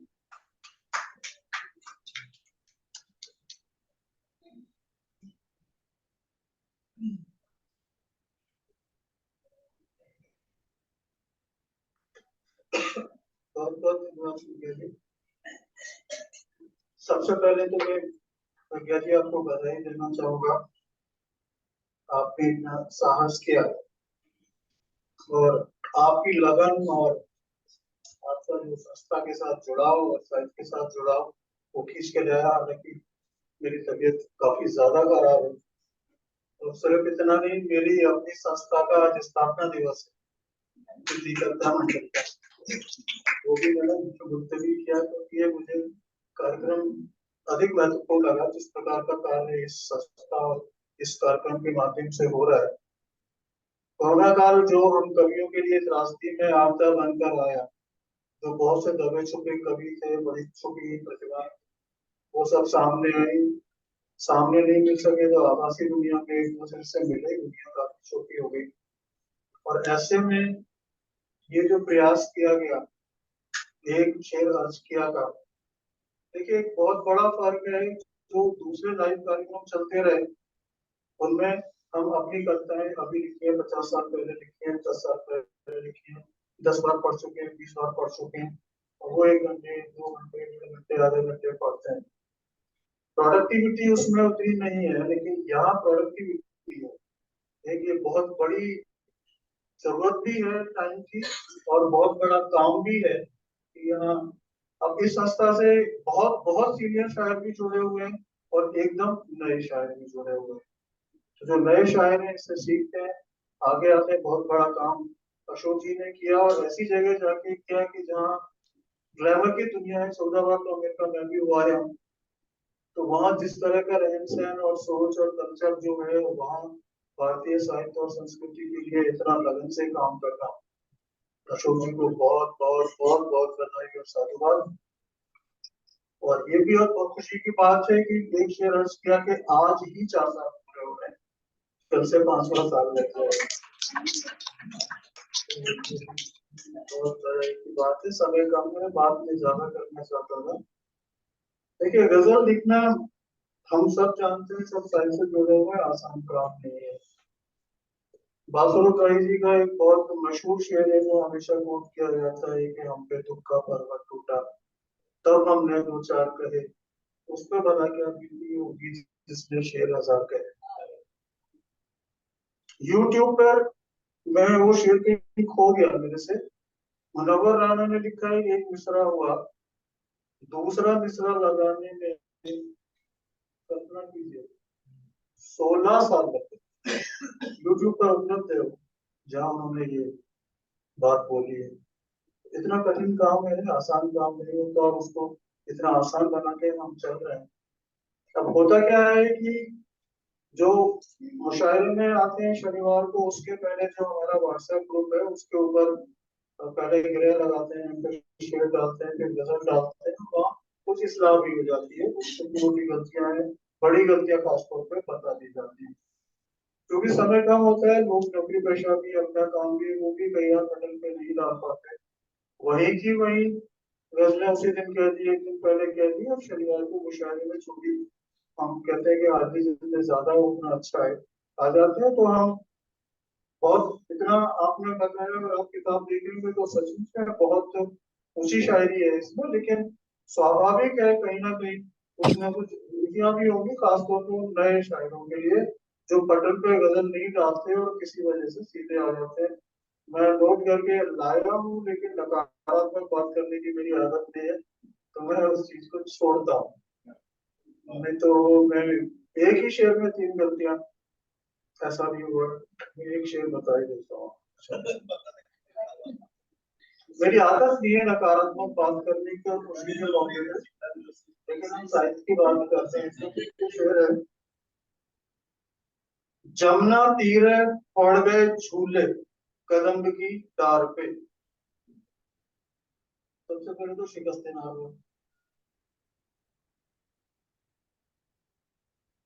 इसको अगर आप पढ़ेंगे तो झूले पे जाकर के आपकी लय टूट जाएगी। झू इधर आ रहा है, ले उधर, ये शिकस्ते नाम एक गंभीर दोष है। कदम्ब को इस पे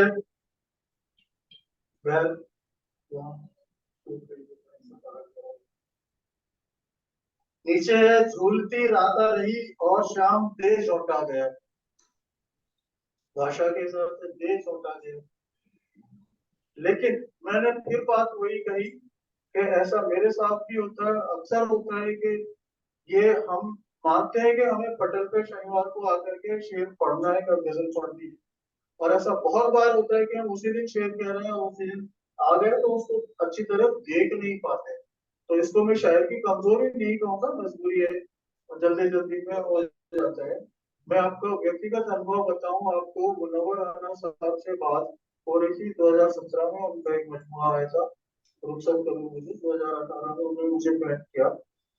पहले पन्ने पे ही गलती थी, मुनव्वर राना से बड़े शायर, और वो गलती क्या थी वो तो मैं ले आया हूँ। उसमें 2-3 गलतियां मैंने देखो, आगे बात बताता हूँ जो मैं कहने जा रहा हूँ। आपने वो तो गजल तो सुनते रहेंगे, चलिए अच्छा, मैं ये बात खत्म करके इसके बाद मैं आता हूँ। मैं सिर्फ उन बच्चों के लिए कह रहा हूँ कि जो नए आ रहे हैं, अगर कहीं कोई कमजोरी रह जाती है तो उन्हें उससे घबराना नहीं चाहिए। बहुत बड़े बड़े शायर जो हैं उनसे गलतियां हो जाती हैं शायद।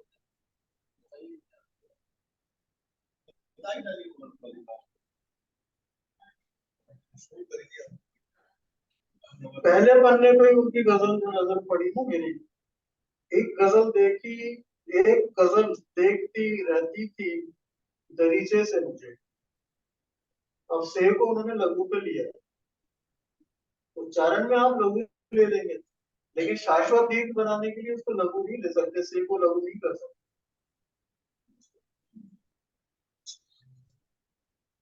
एक शेर आया है उनका, तमाम सहरा को शादाब कर दिया इसने, अरब की रेत से अरक सा निकलता है। तो अर्क शब्द है, आप अपनी मात्रा लहर में लाने के लिए, लेकिन अब उनका जवाब सुनिए। वो कहते हैं, प्रेम जी हम मुशायरे के शायर, अदब के शायर नहीं, और मुशायरे के लिए ये समझौते करने पड़ते। तो मेरा उनसे निवेदन था कि फिर आप मुशायरे तो ही रहिए, मजमूआ मत छपाइए, क्योंकि मेरे जैसे अनाड़ी लोग जो है नजीर लेंगे, वहां से मिसाल लेंगे, हम आपको कोट करेंगे इतने बड़े शायर ने ये कहा, गलत नहीं कहा होगा। मेरी गुस्ताखी थी, लेकिन एक बात चल रही थी आपसी, तो वो है कि घबराना नहीं चाहिए। मेरा सिर्फ यही कहना था कि कहीं कहीं कोई कोई होती है, और जहां तक कोशिश हो सके पटल पे आने से पहले, किताब में देने से पहले, हर हाल में किसी न किसी उस्ताद को, किसी अच्छे शायर को दिखा देनी चाहिए। हम भी दिखाते हैं, मेरी अपनी किताब है दिखा है, उसके बाद छपाई क्या, ये तो हो गई, वो तो लंबी बहुत चर्चा थी इसमें, जो डिविजन हो रखे हैं जदीद शायरी, और वो आपने आदरणीय कहा था ना दुष्यंत कुमार जी के, मैं बड़ी माजरत के साथ आपसे अर्ज करना चाहता हूँ, उसके पहले बाल स्वरूप राही, रावता त्यागी, शेरचंद गर्ग, और तो छोड़िए कबीर दास जी ने भी गजल कही। तो दुष्यंत पहले हिंदी के गजलकार नहीं थे, लेकिन वो एक माहौल बना और बहुत अच्छा उनका जो कहन थी। हालांकि उनकी शादी में आपको गलतियां शायद सबसे ज्यादा मिले, लेकिन जो उन्होंने मफहूम लिए उस वक्त की डिमांड के हिसाब से, वो शादी को, जो जदीद शादी को जिंदा किया और हिंदी को जिंदा किया, उसके लिए सचमुच वो बहुत ज्यादा नहीं लिखा उन्होंने, कितनी शायद 48 गजलें लिखी जल्दी, लेकिन कमाल का लिखा, वो बात दूसरी। चलिए मैं अब ये बात तो इतनी भी कर सकते हैं क्योंकि इतने चीजें, हिंदी गजल, उर्दू गजल, इसका भी बहुत बहस है। इसमें जदीद शायरी है जिसकी आज के जमाने को जरूरत है, उसके ऊपर भी मैं 1 घंटा बोल सकता हूँ, तो उस सारी बातों को छोड़ देते हैं। गजल सुनाने का हुक्म है तो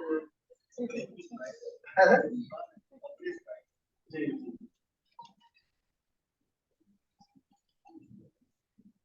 मतलब यूं हुआ है कि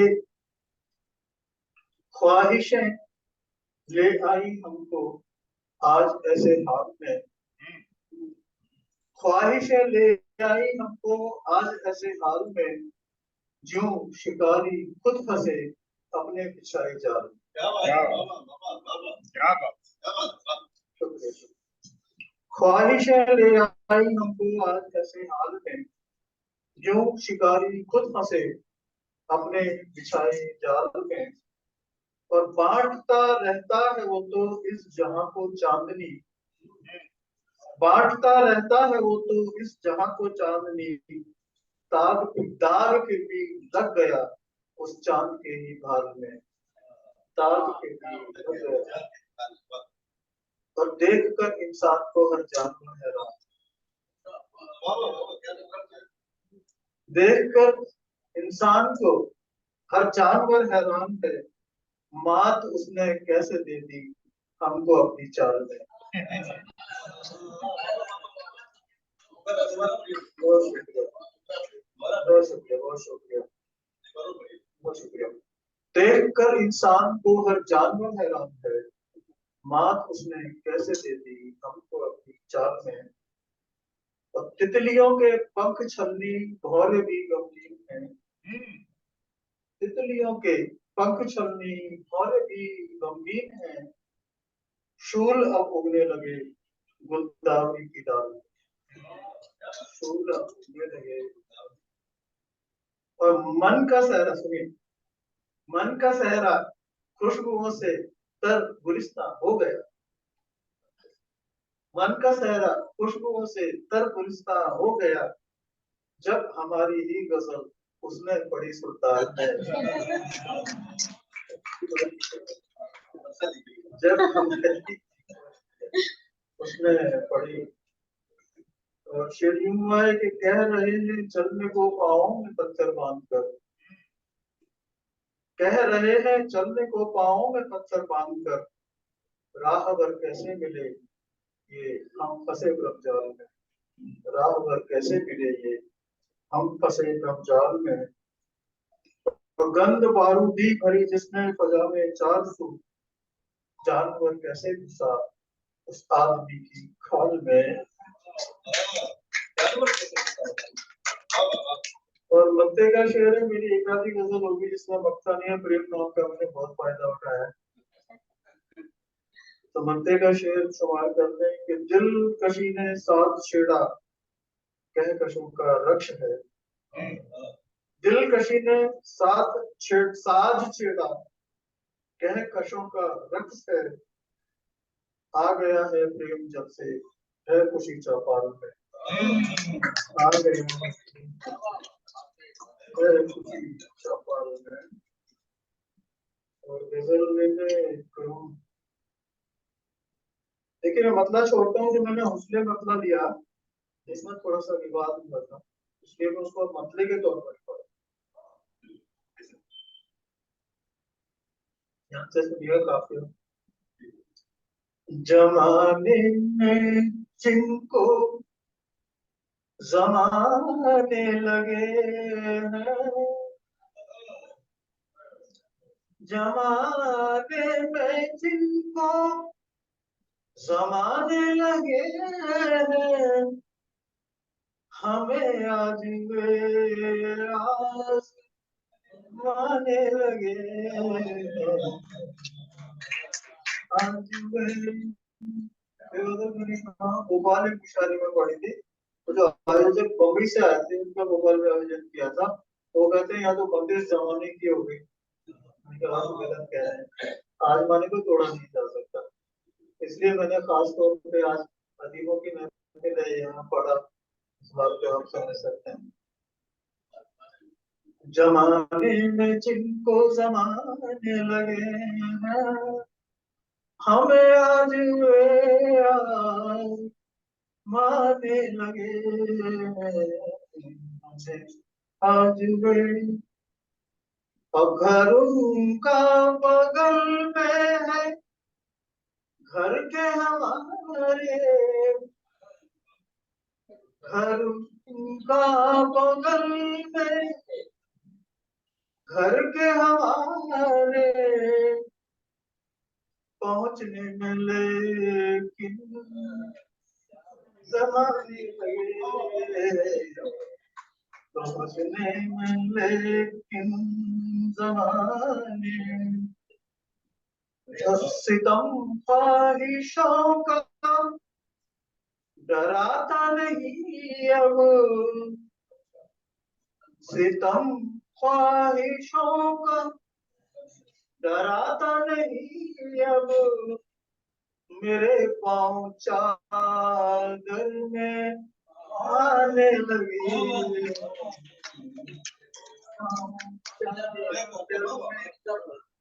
आने लगे मेरे पाँव।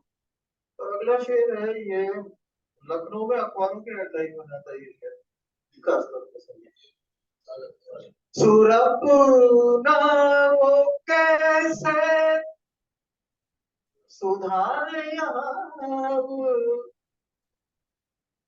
सुरपुना वो कैसे सुधारे यहाँ,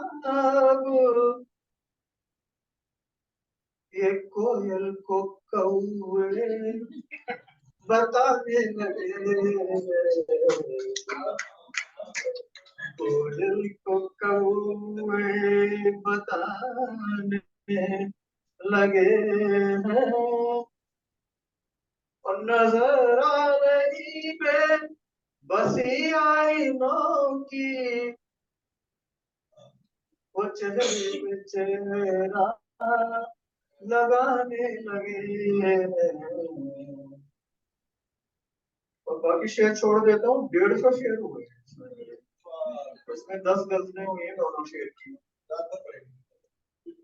आखिरी शेर, हुए मेरे कातिल भी शामिल उन्हीं में, हुए मेरे कातिल भी शामिल उन्हीं में, जो हुए मेरे कातिल भी शामिल उन्हीं में, जो रो रो के मैयत उठाने लगे, रो के मैयत। और बदले का शेर लेने के उन्हें मिल रही है जमी पर ही जन्नत,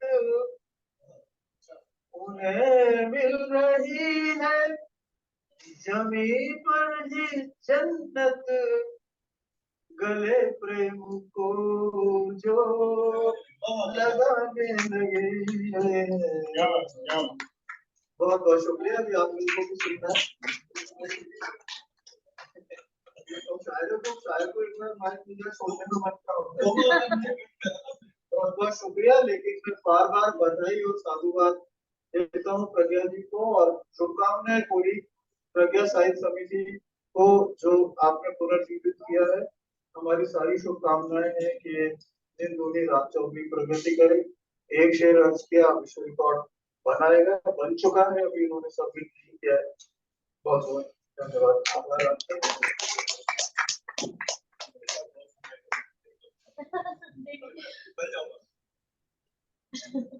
ये थे हमारे कार्यक्रम के अध्यक्ष श्री प्रेम बिहारी मिश्र जी। आप इन सब की लेखनी से ही समझ सकते हैं कि मैंने जो परिचय पढ़ते पढ़ते मैं जरूर रुक गई थी, क्योंकि वो कहने का कोई मतलब नहीं था। जो व्यक्ति खुद सामने है वो 2 लाइन का शेर कह दे और आप समझ जाएंगे क्या वो स्तर है। तो जैसे कहते हैं ना कि चावल पके हैं, यानी उसके लिए पूरा नहीं देखना पड़ता, आप एक चावल देख लेते हैं कि हाँ पक गया है। तो ये हमारे सब गुरुजन है और पके हुए चावल है ये सारे, जिनको आप मिले आज और जिनसे आपने सुना। और हमारे पास 20 मिनट है, अगर आप चाहें तो इनमें से कुछ लोग जो भी आप अपने कोई अगर कविता वगैरह सुनाना चाहे, आपको ऐसा लगता है तो आप बिल्कुल आ सकते हैं। मैं किसी को पुकारूंगी नहीं, इसलिए कि पुकारूंगी तो मुझसे अन्याय ना हो जाए किसी के साथ। तो आपको ऐसा लगता है, लेकिन शॉर्ट और स्वीट होना चाहिए। बस एक बात बोलूंगी कि छोटी सी कोई कविता हो तो सबको अपील कर जाए, हाँ, बिना किसी भूमिका के। तो ऐसा अगर किसी को लगता है तो ठीक है, नहीं तो फिर हम बिफोर टाइम भी वो कर सकते हैं। हमने 6:30 तक लिया, इसका मतलब ये नहीं कि पूरा ही हमको यहाँ पे रहना है। तो कुछ लोग आए तो अच्छा लगेगा। हाँ, मैं नाम ऐसे बुलाऊंगी तो फिर आइए नीता जी, आप पढ़िए चलिए कुछ। तब तक आप लोग तैयार हैं, आप अपनी एक गजल पढ़िए। तब तक आप लोग सोच लीजिए अगर कोई कविता छोटी सी पढ़ना चाहे। 6:30 हम वाइंड अप करेंगे।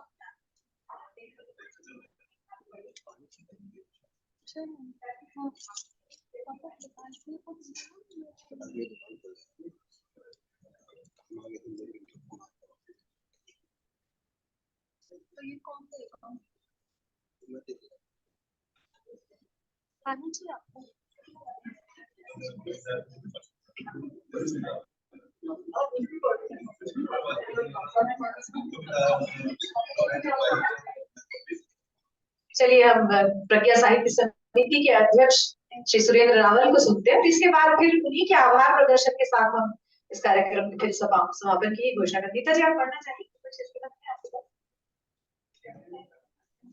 अच्छा ठीक है, चलिए तो फिर अंत में इनको सुनेंगे और इसके बाद आभार प्रदर्शन भी श्री सुरेंद्र रावल ही करेंगे आपके सामने। वो कह रहे हैं कि एक्चुअली वो भजन गाते हैं, तो आज जो महफिल है उसमें वो नहीं चाह रहे हैं, जिस वजह से मैंने तो उनको किसी और महफिल के लिए रखा है बचा के। आइए श्री सुरेंद्र रावल जी, आपका बहुत स्वागत।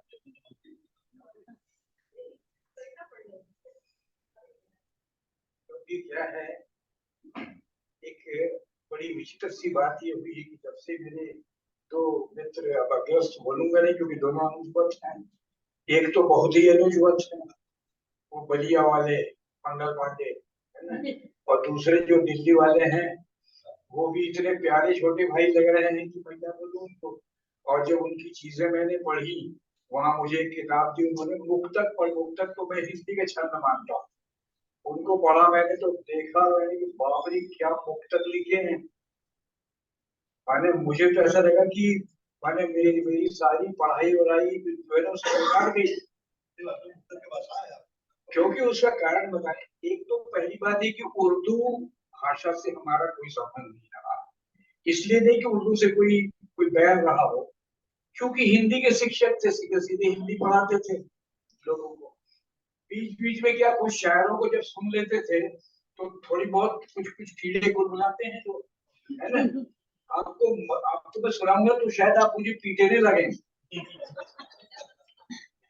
खुदा के नाम के बदले मैंने जो पहला जो शेर लिखा, गजल नहीं, खुदा के नाम के बदले मैं जिनका नाम लेता था, अब उनका जिक्र आते ही खुदा का नाम लेता हूँ।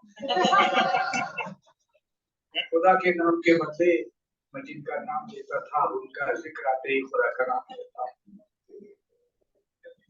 ये बड़ा वो मंचीय मामला हो गया, मंच में मजा आता था लोगों को। सिलाई मैंने थी शादी में बढ़िया शेरवानी जो, उसी से 5वें बच्चे की चड्डी कल सिलाई। देखिए वो शेरवानी कभी काम नहीं आती, एक बार पहनी जाती है और फिर बस रख दी जाती है। हाँ, सिलाई मैंने थी शादी में बढ़िया शेरवानी जो, उसी से 5वें बच्चे की चड्डी कल। ये सब मैंने लिखना चालू किया, फिर मुझे ऐसा लगा कि अब ये जरा गलत रास्ता जा रहा है, इसमें क्या है मुझे कुछ शायद लोग पीटेंगे। मैंने जो लिखना चालू किया, एक छोटा सा गीत सुना रहा हूँ मैं आपको, मुझे ये प्रिय है इसलिए। एक प्रश्न मन में हमेशा उठता है कि क्या मनुष्य जो करता है वो उसके लिए स्वतंत्र है, क्या अपने आप कर रहा है वो या कोई उससे करवा रहा है। आप लोग बहुत सारे यहाँ पर के दिग्गज विद्वान हैं, चित्रलेखा भगवती चरण वर्मा की पढ़ी आपने। प्रश्न चालू होता है, श्वेतांग किसने पूछा और पाप, माने पुण्य की बात हो गई, पाप क्या है। और गुरुदेव दो अपने चेलों को भिजवा देते हैं, दो लोगों के पास में, एक को बीजगुप्त के पास और एक को योगी कुमार गिरी के पास। अब कहते हैं साल भर के बाद तुम यहाँ आओ और तुम मुझे बताओगे कि ये तुम्हारे प्रश्न का उत्तर क्या है। साल भर के बाद दोनों अलग अलग परिस्थितियों में रह के आते हैं। एक कहता है कि बीजगुप्त जो है वो बिल्कुल नरक का कीड़ा है, दूसरा कहता है कुमार गिरी जो है पाखंडी है। तब ये कहते हैं कि मनुष्य न पाप करता है, गुरुदेव कहते हैं विशाल देव कि मनुष्य न पाप करता है न पुण्य करता है, वह वही करता है उसे करना पड़ता है। हम सभी रंगमंच के पात्र हैं, हमको जो वो स्थितियां दे दी गई हैं उन स्थितियों के अनुरूप हम काम कर रहे हैं। तो ये तो खैर विचरण की बात हुई, क्योंकि बहुत मैंने हाई स्कूल में तो पढ़ दिया जिसको प्रश्न, लेकिन मन में ये था इस पे एक छोटी सी कविता सुन लीजिए। प्रश्न यह है, क्या मनुष्य स्वाधीन है? प्रश्न यह है, क्या मनुष्य स्वाधीन है? शक्ति के मद में पड़ा जो लीन है, या समय के शून्य धागों से बंधा कठपुतलियों सा रहा वह दीन है। कौन सी सामर्थ्य की सीमा कहें, है हजारों शब्द हम किसको कहें। आज चौराहे खड़े हम सोचते, इस धरा पर कौन सी रहनी रहें। मनुज को उपलब्ध थी पगडंडियां, मार्ग पर होती नहीं थी मंडियां। ज्ञान बिकता था नहीं दुकान पर, सत्य के सिर पर नहीं थी संडियां। दिशा सूचक पट्टिकाएं थी नहीं, मार्ग जिसको जो मिला था वह सही। एक सीधी सड़क थी फिर भ्रम का, और भटकन थी कभी होती नहीं। पहले लोगों के पास एक ही धर्म होता था, उसी को सबसे बढ़िया धर्म यही है। सभ्यता आई सड़क पक्की हुई, सभ्यता आई सड़क पक्की हुई, तब मनुष्यता और भी शक्की हुई। नींद भ्रम की जागना संदेह का, फिक्र तब उसको किसी भ्रम की। नींद भ्रम की जागना संदेह का, फिक्र उसको तब किसी रब की हुई। देवता अवतार पैगंबर सभी दौड़ते आए धरा पर फिर सभी। वे गए तो बांट ली इंसान ने, एक जो संपूर्ण धरती थी कभी। पोथियां जब से बड़ी संसार में, भोथापन आगे रहे थार में। वाणियां सब शोर सी लगने लगी, प्रेम की बातें पड़ी आपकी नहीं है, प्रेम की बातें पड़ी है राम में। सिर्फ लंबी दाढ़ियां या चोटियां, सिर्फ लंबी दाढ़ियां या चोटियां, तीख पड़ती हैं जमाती गोटियां। आदमी घबरा गया है शोर से, जुट गया है जोड़ने में रोटियां। जागना जब था मनुष्य को सो गया, ज्ञान भारी बोझ जैसा हो गया। जागना जब था मनुष्य को सो गया, ज्ञान भारी बोझ जैसा हो गया। पुस्तकें लाखों करोड़ों हो गई, मार्ग सारे मिल गए।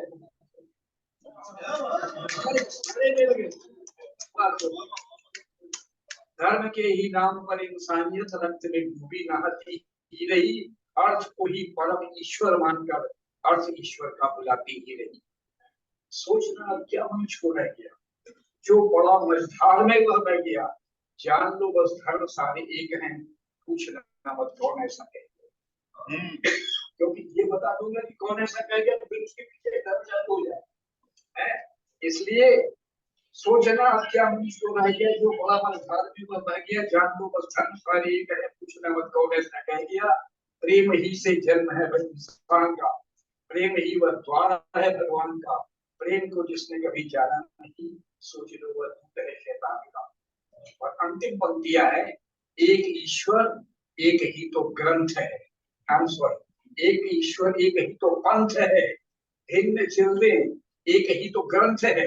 एक ही वह नाम बहुआयाम का, एक ही मंजिल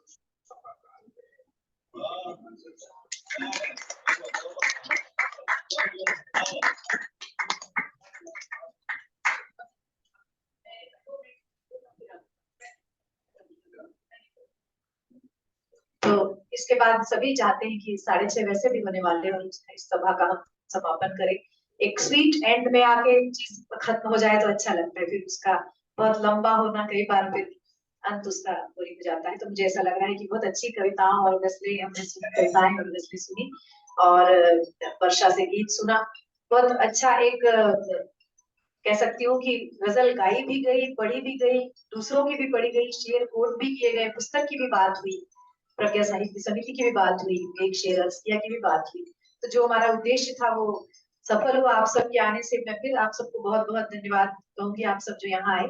और अपने परिवार का विशेष तौर पे बहुत धन्यवाद कहूंगी, क्योंकि उन सब के बिना ये संभव नहीं है। अनुकृति, अशोक, इन सब के बिना ये संभव नहीं था, जिन्होंने मुझे प्रेरित किया कि नहीं, किताब का उत्सव होना चाहिए, उसमें तुम हो, बहुत से लोगों में तुम हो ये महत्व का नहीं है, किताब में तुम हो ये महत्व का है। और जितने भी लोग किताब से जुड़े हैं, अगर सब ये सोचे तो किताब आगे बढ़ती है। किताब का उत्सव मनाया जाना चाहिए हमेशा ही, और साझा संग्रहों को भी ऐसा आदर और सम्मान मिलना चाहिए, क्योंकि मतलब सबको एक जोड़ने वाला कोई मिल जाता है, ये बहुत बड़ी बात है। अपनी किताब हम लोग छपवा लेते हैं, हर एक के लिए आसान है कि आपकी 100-200 कविताएं हो गई, आपने संग्रह निकाल लिया, 100-200 गजलें हो गई, आपने निकाल लिया। लेकिन 27 शायरों को लेके, 30 कवियों को लेके, 20 कहानीकारों को लेके एक किताब निकालना बहुत कठिन है, इसलिए कि आप 20 लोगों को लेके चल रहे हैं, 20 लोगों के बारे में सोच रहे हैं।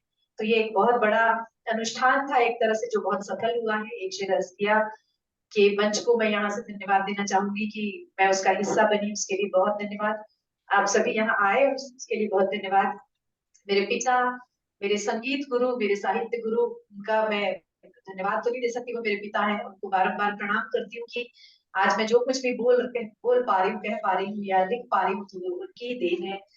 और मेरी माता, जिन्होंने अनुशासित रखा, और इन्होंने जो कला सिखाई, तो कला और अनुशासन जो एक साथ चले, तो आज मैं यहाँ हूँ और आप लोगों के समक्ष हूँ। और आप दोनों मेहमानों का बहुत धन्यवाद। हालांकि आभार प्रदर्शन अभी बचा है, मैं अपनी ओर से आभार प्रदर्शन कर रही हूँ, लेकिन प्रज्ञा साहित्य समिति के जो अध्यक्ष हैं श्री सुरेंद्र रावल, अब वो आभार प्रदर्शन करेंगे, और इसके बाद एक स्वल्पाहार का छोटा सा वो है, जैसा कि यहाँ पे अलाउ नहीं है, लेकिन हम पैकेट्स का वितरण करेंगे, वो जरूर लेके जाइएगा। और बहुत आभार। मैं अपने पिता श्री सुरेंद्र रावल को फिर से निवेदन करूंगी कि वे आए और एक औपचारिक आभार प्रदर्शन हमारे मेहमानों और जो हमारे श्रोता आए थे उनके लिए करें।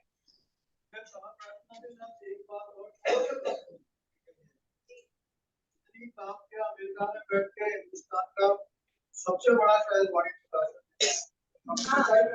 मैं कह देती हूँ ये बात भाई, और किसी से भी है कि पैसा नहीं।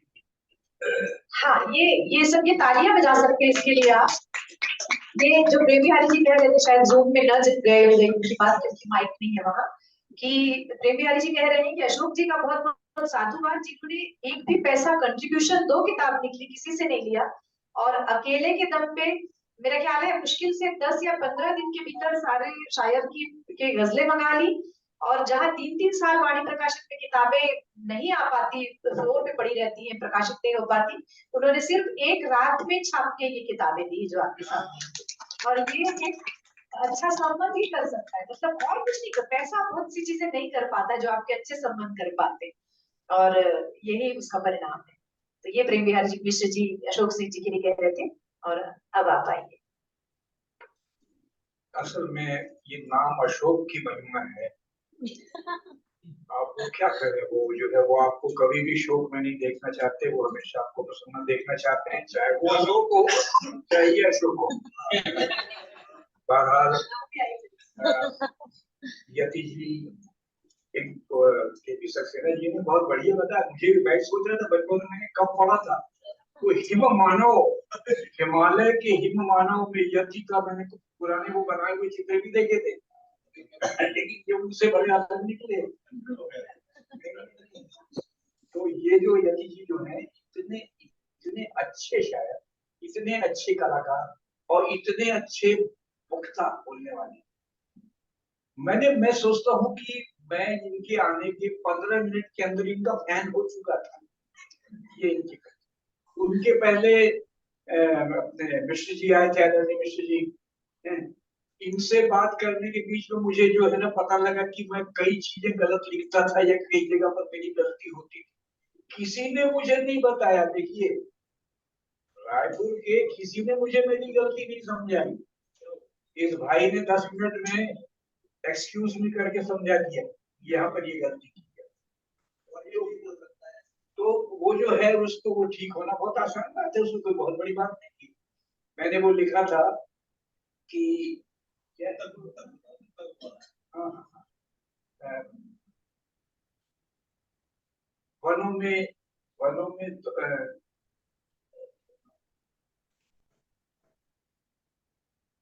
में दौड़ते फिरते हिरण का नाम है कविता। परिश्रम से थके मजदूर का विश्राम है कविता, ऐसा कुछ लिखा था। उसके बाद में कविता का अनूठा कर्म है कविता लिखना। तीसरी जो चौथी लाइन होती है ना, इनका ये कर्म नहीं होना चाहिए, काम होना चाहिए। काम में उस समय दुख में जरूर काम मेरे दिमाग में आया था, पर मुझे काम की तुलना में कर्म शब्द पसंद था, क्योंकि शब्द मोह जो होता है वो बड़ी परेशानी भी डालता है। मैं तो हिंदी का शिक्षक रहा हूँ। हाँ, ये अनुशासन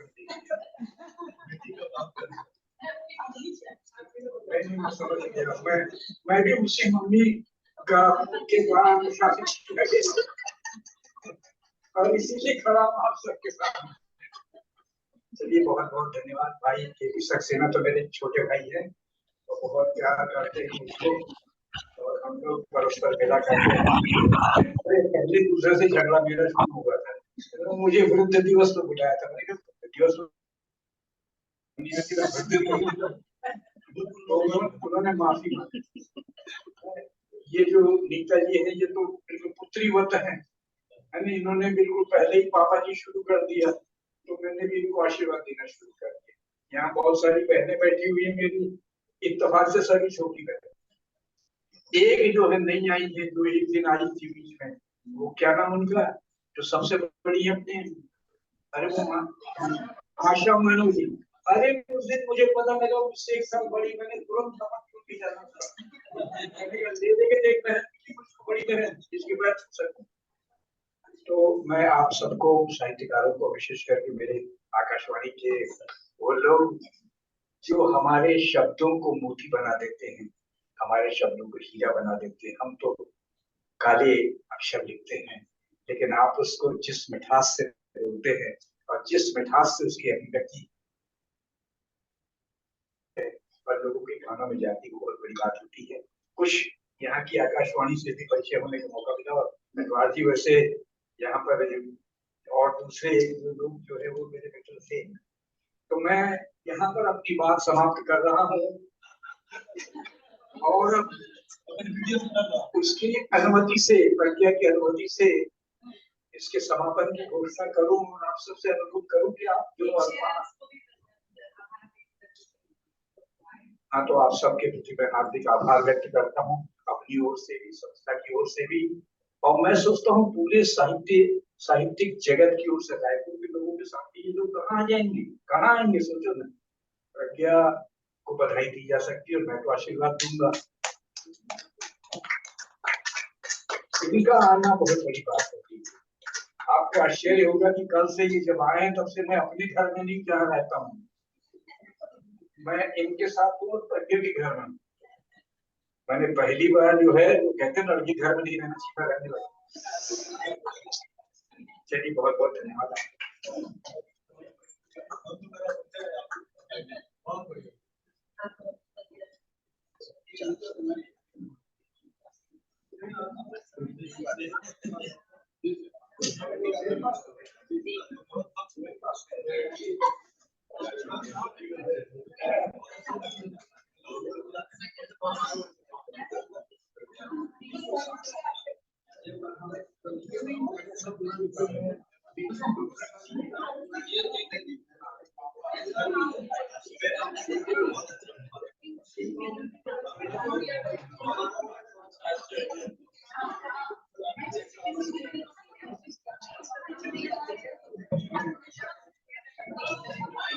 अब सब टूट पड़ेंगे समोसा पे।